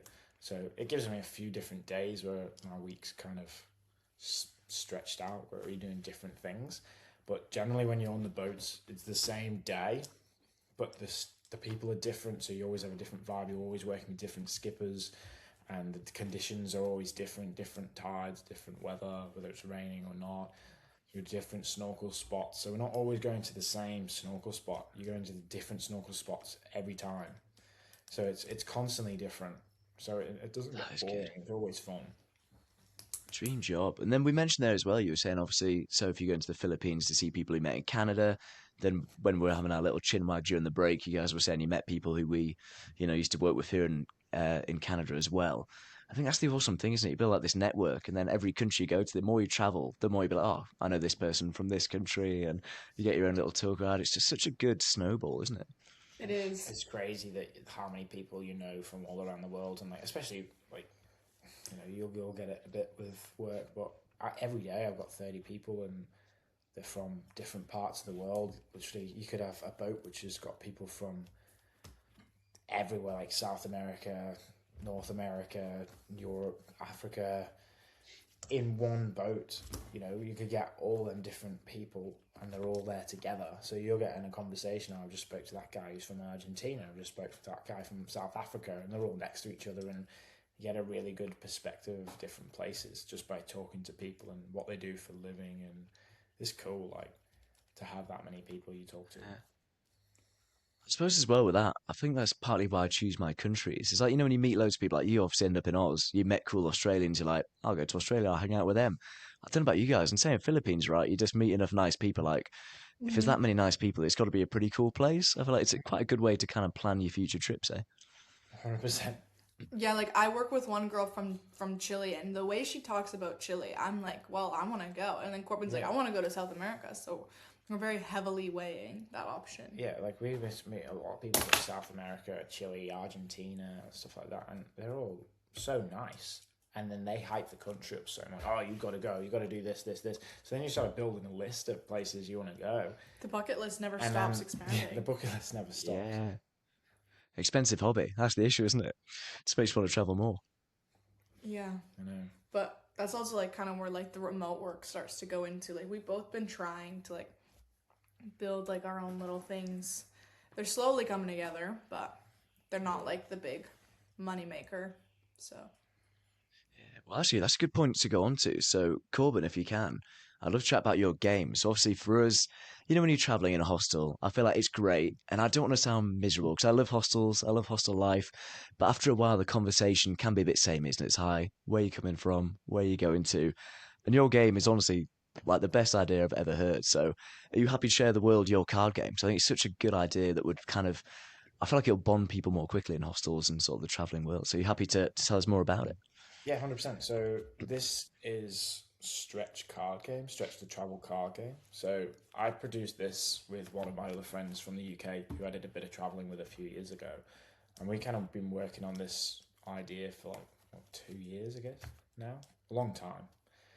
And it's just around the idea of people do get bored when they're traveling. Traveling, there's a lot of fun stuff. There's also a lot of time when you're kind of stuck doing nothing, where you're on a bus or you're waiting for something, you're waiting at a bus stop, or you're going on a train or transport, you're at dinner, you don't know what to say, you don't know what to do. And basically all this is little mini games you can play during that time. And it's things you can do with strangers, with people you know. It's a great little icebreaker. So we've split it up into different categories. So different categories of things you're usually doing when you're traveling. So going on transportation, exploring a new city, going for dinner, things like that. And within them categories, there's little challenges of things to do. So we've been testing these challenges with people here in Airlie, but also in different places, Asia. So if you took some home to Canada, and I've got one that's in the UK, and we see people that are just trying it out, and we've had some really good feedback so far, and people have been playing it. Had one girl's from work, she played it in Thailand. She said it was really good. So it's cool. It's a good thing that we've started, and it's really good fun. So hopefully it keeps going. And that's a good thing as well, is it's pocket sized, isn't it? It's like that's always the catch. Like I love a good chess set, but I'm like, it's big, it's bulky. I'm like, that's just nice. You can bang it in your backpack, you're away. And I think, like you said, there's a lot of downtime, and especially, I don't know if you guys are the same. I'm cheap, man. I'm traveling on a budget. I have so many time in like overnight buses, and it's such a good idea just to kind of, whittle away the hours and have a bit of a laugh. So, yeah, honestly, good luck to it. And for everyone listening, I'll put it on my website as well. There'll be a link in this website, if you guys want to follow it, so you can find that and get a copy for yourselves. But yeah, it's a good idea, and much I love hostels, you need something to keep you entertained, right? 100%. And we want to also focus on doing real stuff as well. Like it's so easy to just slip into like going on your phone, but all of this stuff that we want to do, especially with Stretch Card Game, is all focused on real interaction with real people. So it's all real challenges you do outside. So it's almost stuff that you can't do when you're sat down. So it doesn't really work sat in a bar. It's actually stuff you got to go out and do. So it gives you little activities to go and do, which is really cool. It's funny you mention that because it's like, I think that's a good thing with traveling is all these people are quite spontaneous. It's a different demographic, isn't it? Like back in the UK, and people are kind of used to a more settled life. I feel like it's kind of nice being around these people who are happy just to kind of be up for pretty much anything. It's one of the best parts of traveling, right? You can just wing it, do whatever you want in a day. 100%. And you end up waiting, like, not waiting, but meeting people who are very similar to you. Like, you know, there's only a certain type of person that would go and live in an ice field in the middle of nowhere, or, and that breeds a certain type of person, which means that when you are traveling, you're more likely to run into people who are similar to you. Yeah. I suppose we've mentioned the ice field a lot, so this is where, to sort of backtrack, this is jumping out all over the place, but the ice field is in the Canadian Rockies. It's where we all sort of met working. So you guys happy to share how you guys kind of found your way here as well? Obviously, I suppose for Surf, you've got it easier being, I suppose you're still Canadian, but it's still not exactly close to where you grew up as well. So how do you guys find yourselves over here doing well? I think it's an awesome job. It's a cool place to live, right? It's a good excuse to live somewhere remote. But yeah, far away. Well, for me, it was kind of really random. Me and my best friend, who I moved there with, Abby, we were feeling really bored, really restless at home. It's a nice city if you're like, don't grow up there, but when you grow up there, it's very like a fishbowl. Like everybody knows each other, everybody does the same thing. It's like, it's fine, but then you just want to get out. So we were like, we're gonna leave for the summer. We're gonna do something super cool. We kind of were looking a bunch of different things. But then her parents actually met working at the ice field, and we were looking at other things. Like we looked at jobs in like Alaska and that kind of thing, but it was just a little bit too far away, a little bit too far out of our comfort zone, and we both really wanted to travel and do something a little bit different. So she was like, why don't we just go to the ice field? We'll meet a bunch of people from all over the world, because that's like everybody knows like Banff and Jasper and like that kind of area. And if you're going to travel to Canada, that's where you're going to travel to. So we were like, we'll meet some cool people there. We'll get like some opportunities. And that's kind of exactly what happened. So she applied, and then she was like, okay, I got the job. Now it's your turn. And literally she set me up for it, and then we had an interview, and then we were leaving a couple months later. I didn't even tell my mom that I was like applying for it or anything. And then I got the job, and I was like, hey, this is what I'm doing. And she was like, oh, okay. And then it worked out, because then, yeah, obviously I met cool people from all over the world that I've now like met Corben there, you, and then like a whole bunch of other people who are now like everywhere. I went to the Philippines from like the people I met there, and now obviously I'm in Australia from the people I met there. So I feel like it's a good starting point, to be honest. 100%, yeah. And it's especially where it's loaded backpackers, like you say, right? The whole world comes to you and you can cherry pick where you want to go. Yeah, absolutely. And that's like the importance of doing just one thing. Like if you do one thing, usually that breeds like another opportunity. Yeah. Because you meet so many other people, and then you get more options, and then this list never ends. Yeah. It just keeps growing. And we talk about this all the time, how like it's only scary once. I was so scared to like go to the ice. I was terrified. I like almost didn't go. I was like, Abby, I can't do this. And then I went, and then I stayed the full year. She left early, and now like then all of a sudden like moving to Australia wasn't too scary. Like going to the Philippines wasn't too scary. So then it just everything else after that. Like we're going to New Zealand. We're going for a little road trip, hiking trip, going to England after that, and doesn't seem scary, but the first one is always scary, Yeah. even if it's close to home. I suppose at least you've had Abby to do it with. You've had a mate, which I think makes it easier. And it's always hard, isn't it? It's a lot of people I speak to back in England who are kind of, I know they want to do it with someone, but a lot of their mates just are not interested in traveling. They're just happy in their own little world. They've got their bubble of mates. And then I suppose at that point, you've got to bite the bullet, right? You've just got to choose somewhere and just, but now I'm guessing no looking back, right? You're half a world away, living the best time of your life in one of the Yeah. most beautiful parts of the world. And yeah. The one thing I've never done anything alone. I went to the ice with my friends, with my best friend. I went to the Philippines with friends. I came to Australia with Corben. So I was going to say, why do you do it alone when you got that piece of arm candy? I don't blame you. I'll keep him close as well. but if you meet like cool people, I just think it just like naturally goes, and you just want to do the cool things. I think if you do it with somebody else, it's easier, but then also like there's another person like keeping you outside your comfort zone, but you also need to do it to like meet these people too. You have to be open to like talking to them, and then also like going like somewhere with somebody that you might not really know. you know, me and Corbin only knew each other for 3 months, and then we decided to move across the world with each other. So, I mean, that's just how it goes. Take some guts doing that as well. But I mean, I suppose at least you meet in like-minded people. Like I feel like everyone we met here at this seasonal job, it is quite remote. Most people here are here because they love the mountains, like we do. So it's like I suppose at least as long as something kind of feel like it appeals to you, chances are other people who have gone there for similar reasons, right? So you'll probably have more in common with them than with Yeah, say just regular people. You know, you've got something in common at least, right? exactly, because you're in such a small space, and like the people it attracts, like I said before, is just pretty much exactly who you are. It's the same as where I work now. Like the staff where I work at ocean rafting are there's not the same, but down the same path. Of everyone's usually got a cool story. It's a lot of internationals. People have done stuff before. People are planning to do stuff after.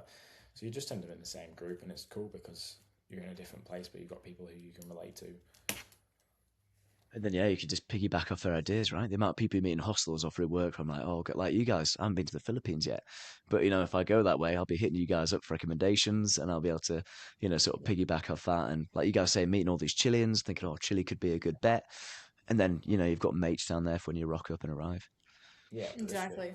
And just be like, please, can I stay in your house? Please. Do you guys speak any languages as well? Are you guys, I'm only English and a bit of like a smattering of bits and bats of others. Just English. It's very humbling when you travel to all these other places. You feel like such a dick. Like some people like only speaking English, like once you like learn that like so many people have to learn English and that's just the only language you speak, you just feel like such a dickhead.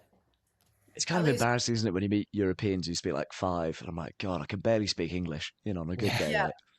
Or like yeah, there's like I one of the only people at my job besides like management where English is my first language and it's just I can't like there's all a lot of people that also visit from other countries and there was this one girl that like didn't speak like a lick of English and spoke Spanish and I was like I cannot help you and then I turned to my coworker and I was like what language do you speak and she was like Espanol and I was like get over here you need to talk to them and then she was able to help them like so easily so it helps but then but then it's good. We have different staff who can talk different languages because we have such a different clientele, like tourism, like at the ice. The reason there's probably got there's that many people from different places is because it's good to communicate in different languages. Like I'm never gonna learn Mandarin, but if you've got Mandarin staff, it really helps because they can communicate. Yeah, 100%. And I think, yeah, we are lucky here. There's so many people. And I think as well, just being exposed to a lot probably helps, but it does limit our options, isn't it? Like for us to work in holiday, I suppose what makes Australia and Canada so good, right? And New Zealand, of course, you guys going to next, and it's so easy for us. And even when I was in India, like everyone speaks, even if they're not fluent, they speak some degree of English. And Philippines, right? Their English is amazing. You know, so at Yeah, least you can bond with the locals, right? And make a few mates. yeah, we're very lucky in that regard. Where even a small little bit of English can go a long way. Yeah. Well, I want to ask you guys as well for Australia. I appreciate we've kind of done a whirlwind tour of your trip, but where are your top picks? Where are your kind of your places you'd recommend for people to go and visit? And especially anywhere that's kind of under the radar. Like we mentioned about Instagram, leading people astray, but go on. So if you look like you've got something on your tip of your tongue, well hit me with it.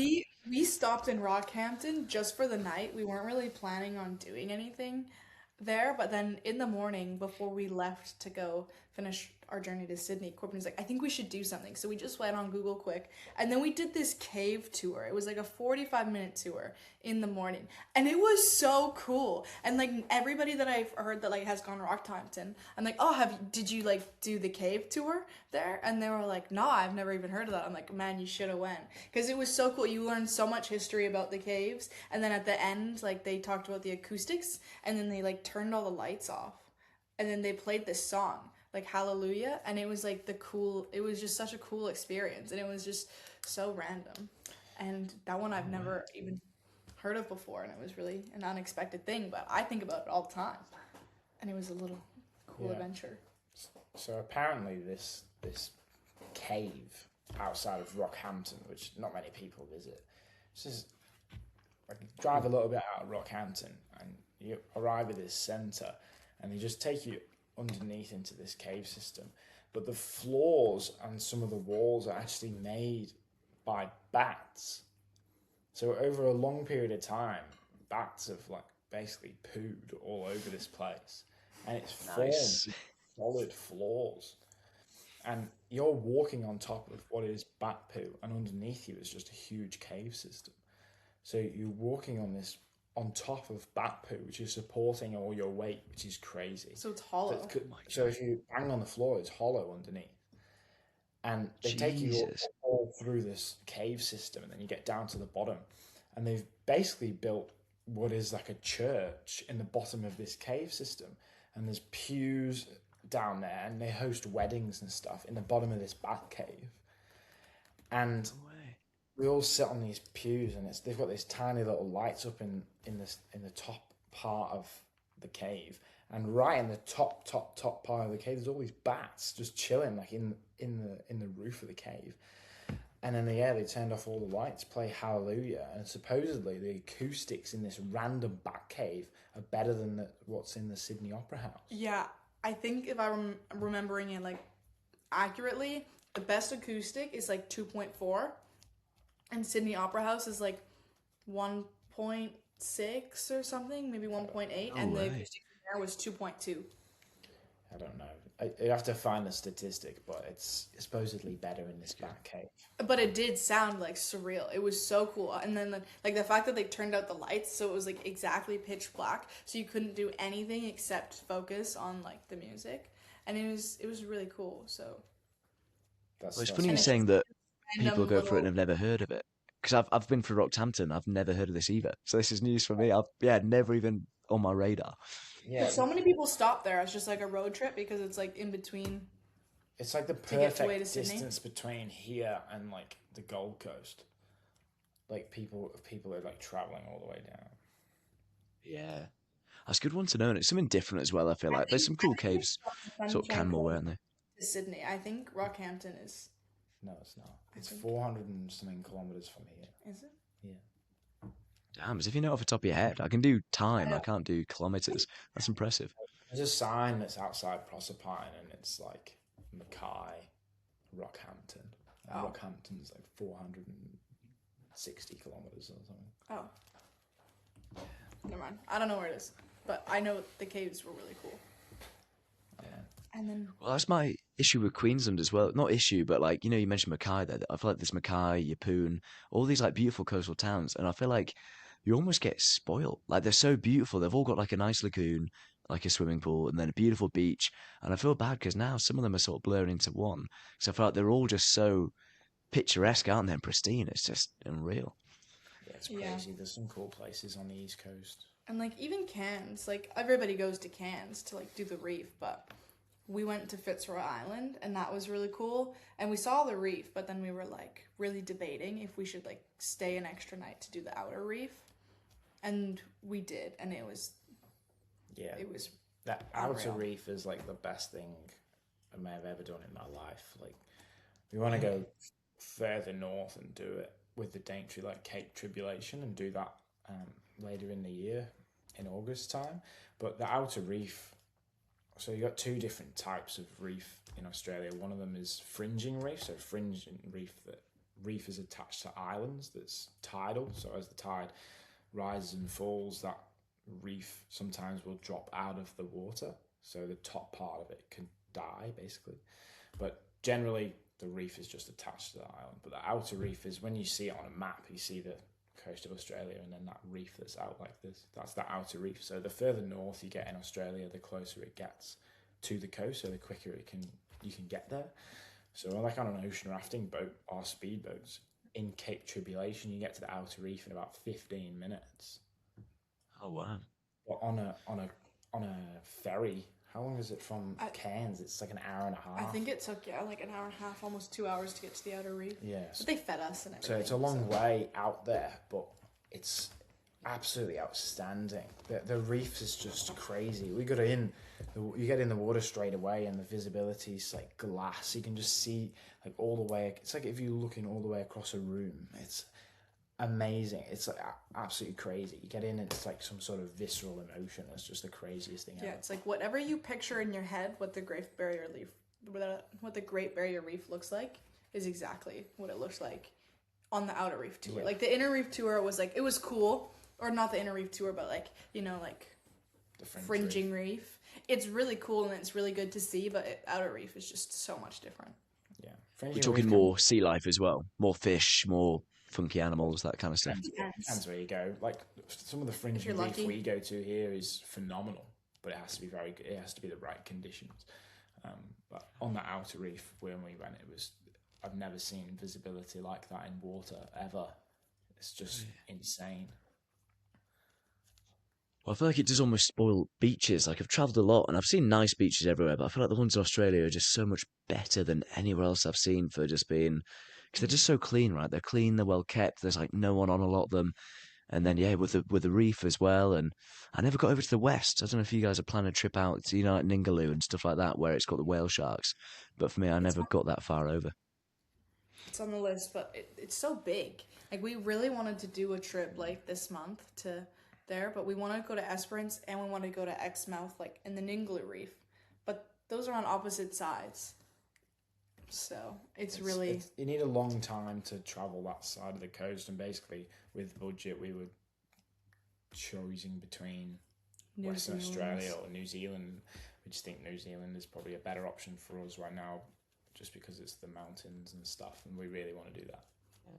Yeah, and I think you've had so long in Australia. I'm guessing you're craving mountains again, right? A bit of, Yeah, That's yeah, I why I wouldn't say said, colder weather, so but we can yeah. go beach again, or we can go and try and do some mountains and some like really cool adrenaline stuff, and that's what we're planning on doing in New Zealand. Yeah, and I feel like it's very backpacker friendly New Zealand as well, eh? Like it's such a, like you were saying, Australia, you drive for 5 hours and it looks the same. I feel like New Zealand, still vast, but it'll change more quickly, right? And it's so accessible. And yeah, for the skydiving, rafting, it's kind of got it all, hasn't it? It's a backpacker's dream. yes, we want to have like a really like lit adventure. I feel like that's the best word to describe it. Lit. Lit. Supposed to Party. be some really cool things over there, like just the most adrenaline, crazy stuff. Bungee jumping, whitewater rafting, hiking. Yeah, just anything that's cool. Yeah, We're doing type it. A Helicopter ride. It's one of my friends who just went on a tour over there, which was you take a helicopter to the top of a glacier, and then they just drop you off and you hike out. Franz So Joseph, cool. incredible. Yeah, The heli hike. Yeah, I did it when I was there, and it's the pilots. Like, obviously, we've been glacier guides out here where you drive effectively a big bus onto a glacier. I think our job's pretty cool, but theirs is next level, eh? Because they drop you off, and then I don't know if you've seen the videos, but the pilots, they just plummet off the edge. It's like dropping a stone, like, coolest job ever, like, fair play to them.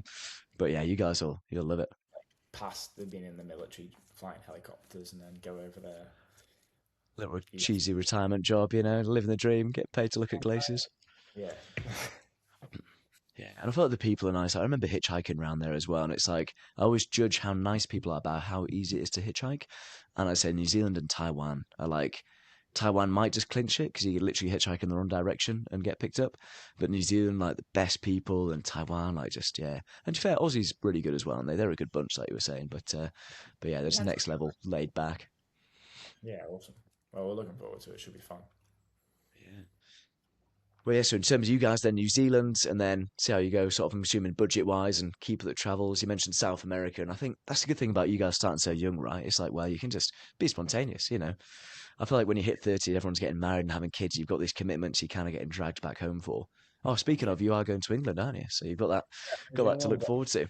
You can't just be on the road forever. You got to come and see your family and say hello, and you miss them when you're on the road. So you got to go back at points and say hi, and it'd be nice to see them. I see everybody, so that'd be cool. Looking forward to that. But then, yeah, you want to try and plan in other stuff that you kind of have a bit of a direction of what you're going to do after.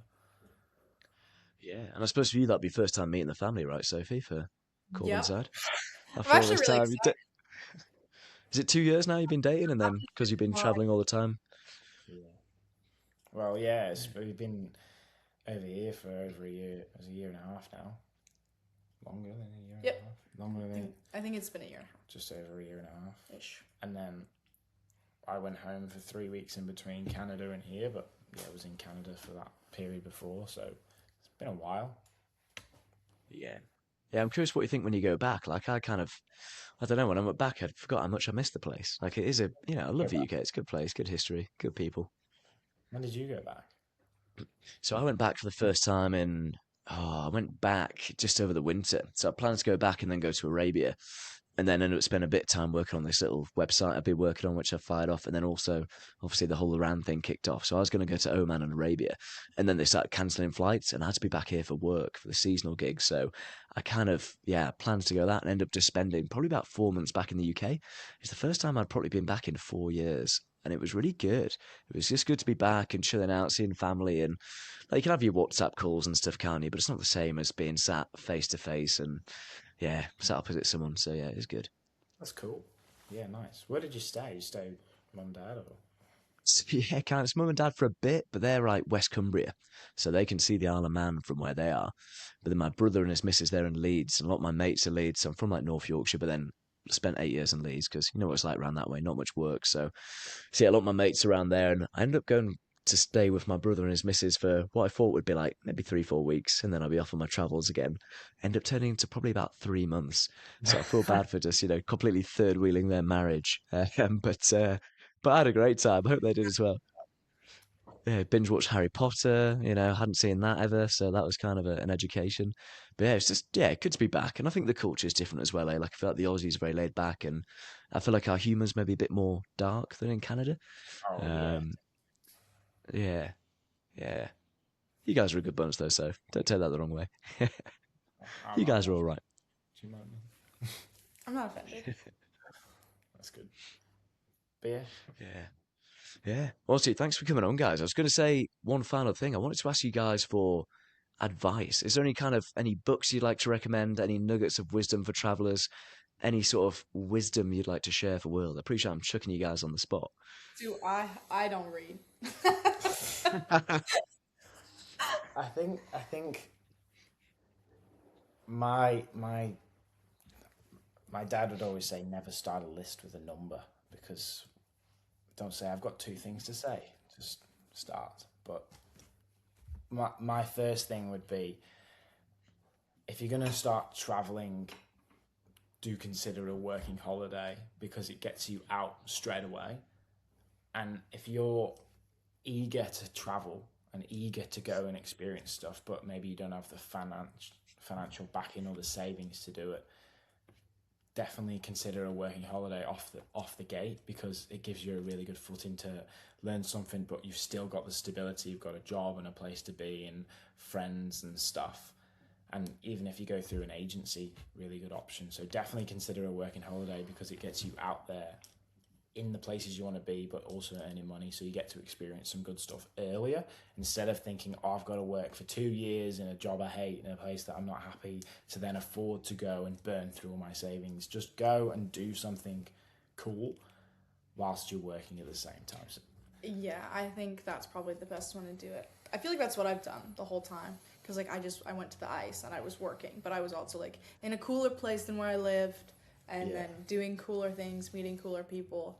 Went for like a month and I traveled, but like yeah, you're stressed with money when you're like not working and traveling, and now that we're here, you get so much a better of a feel for a place than if you were just going Listening through. Yeah, through. couldn't agree more. yeah. But just taking that first step because it's always going to be scary or whatever, but go and do something no matter what it is. And as soon as you broke down the barrier of getting out the bubble, the world just is so much bigger than you think it is, and it just takes one. As soon as you do one thing, you build your confidence, and then everything becomes normal. You're like capable of doing anything you want to do. You just kind of have to think that you can do it. Yeah. Like going to Australia is it's just like getting on a plane and going to Spain, but you just stay on the plane for a bit longer. Like it's just taking the first step is the most important thing, I think. And that's honestly just with anything. Yeah, just do it and then you'll be fine. You'll work it And out. especially for us, right? Everything's so transparent. Like you book a hostel, you can see the star rating, you can see how well reviewed it is. You can book everything in advance. Like you kind of, there's not that much which is unknown, right? I mean, maybe No, like you say for work, it depends if you just rock up and wing it. But other than the rest, it's pretty kind of easy to research, isn't it?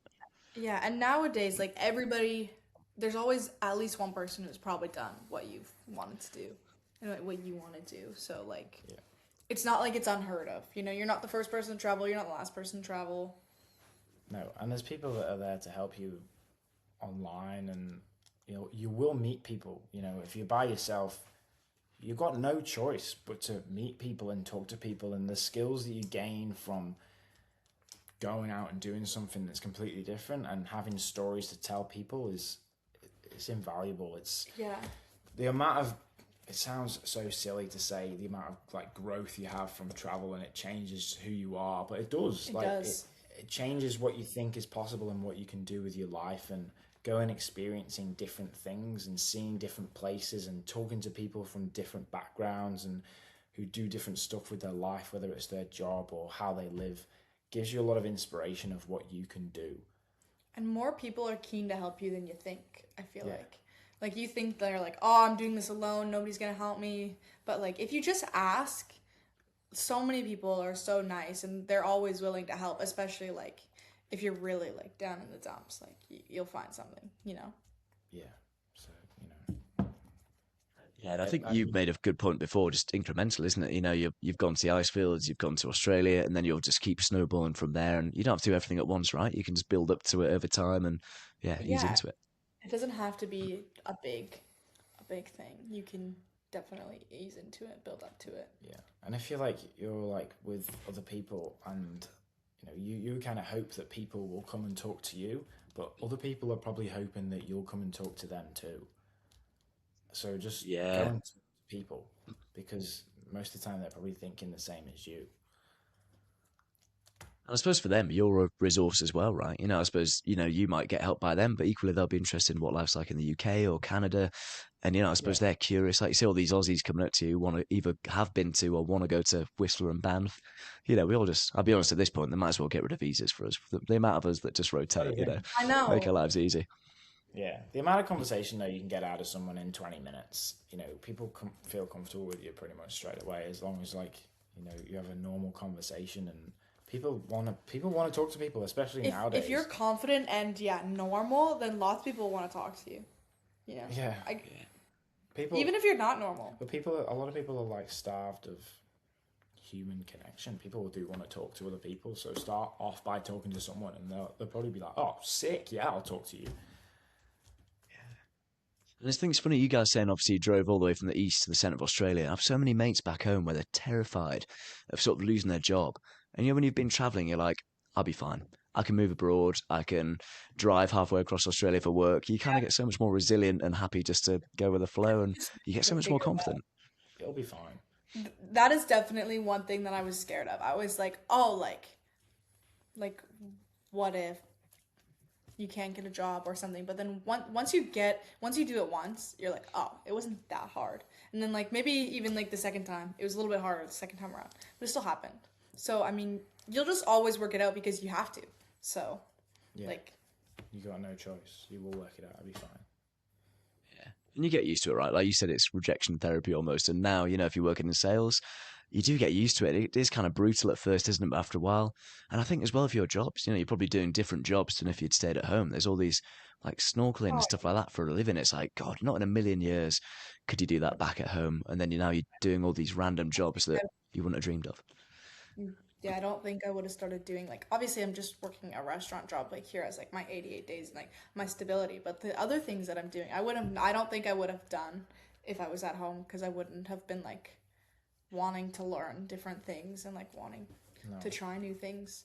it's like I've not studied to go and do tourism. It's just something that I fell into, but it's not something I ever thought I would do. I never really knew what I wanted to do when I grew up. I knew that I kind of wanted to work with cars, but that didn't really work out. But you can't call that that's a bad thing. Where I missed out on doing this job that was really cool in the UK, but if I would have got a job in cars in the UK, maybe I wouldn't have come and do all this stuff. So sometimes things you might think are bad at the time are actually a blessing in disguise. Hindsight.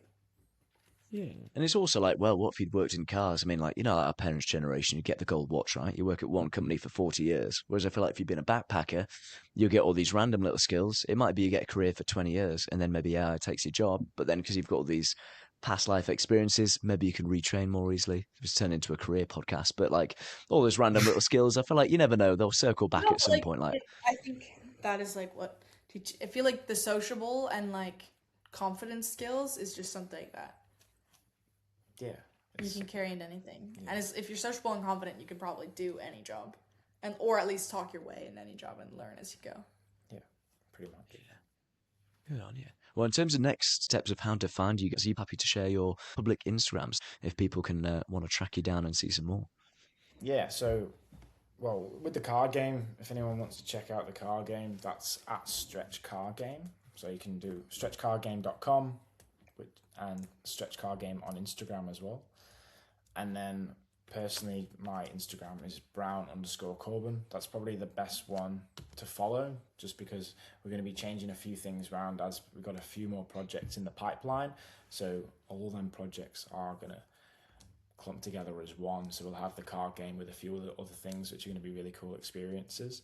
So that may change the domains there. So honestly, the best is probably follow my personal Instagram, but you can also follow the card game one as well. As that swaps over, we'll put up some information and direct people in the right thing so they can follow along. Nice and easy. Happy days. And then, so for you guys, if you do want to get those links as well, I'll pop them on this episode.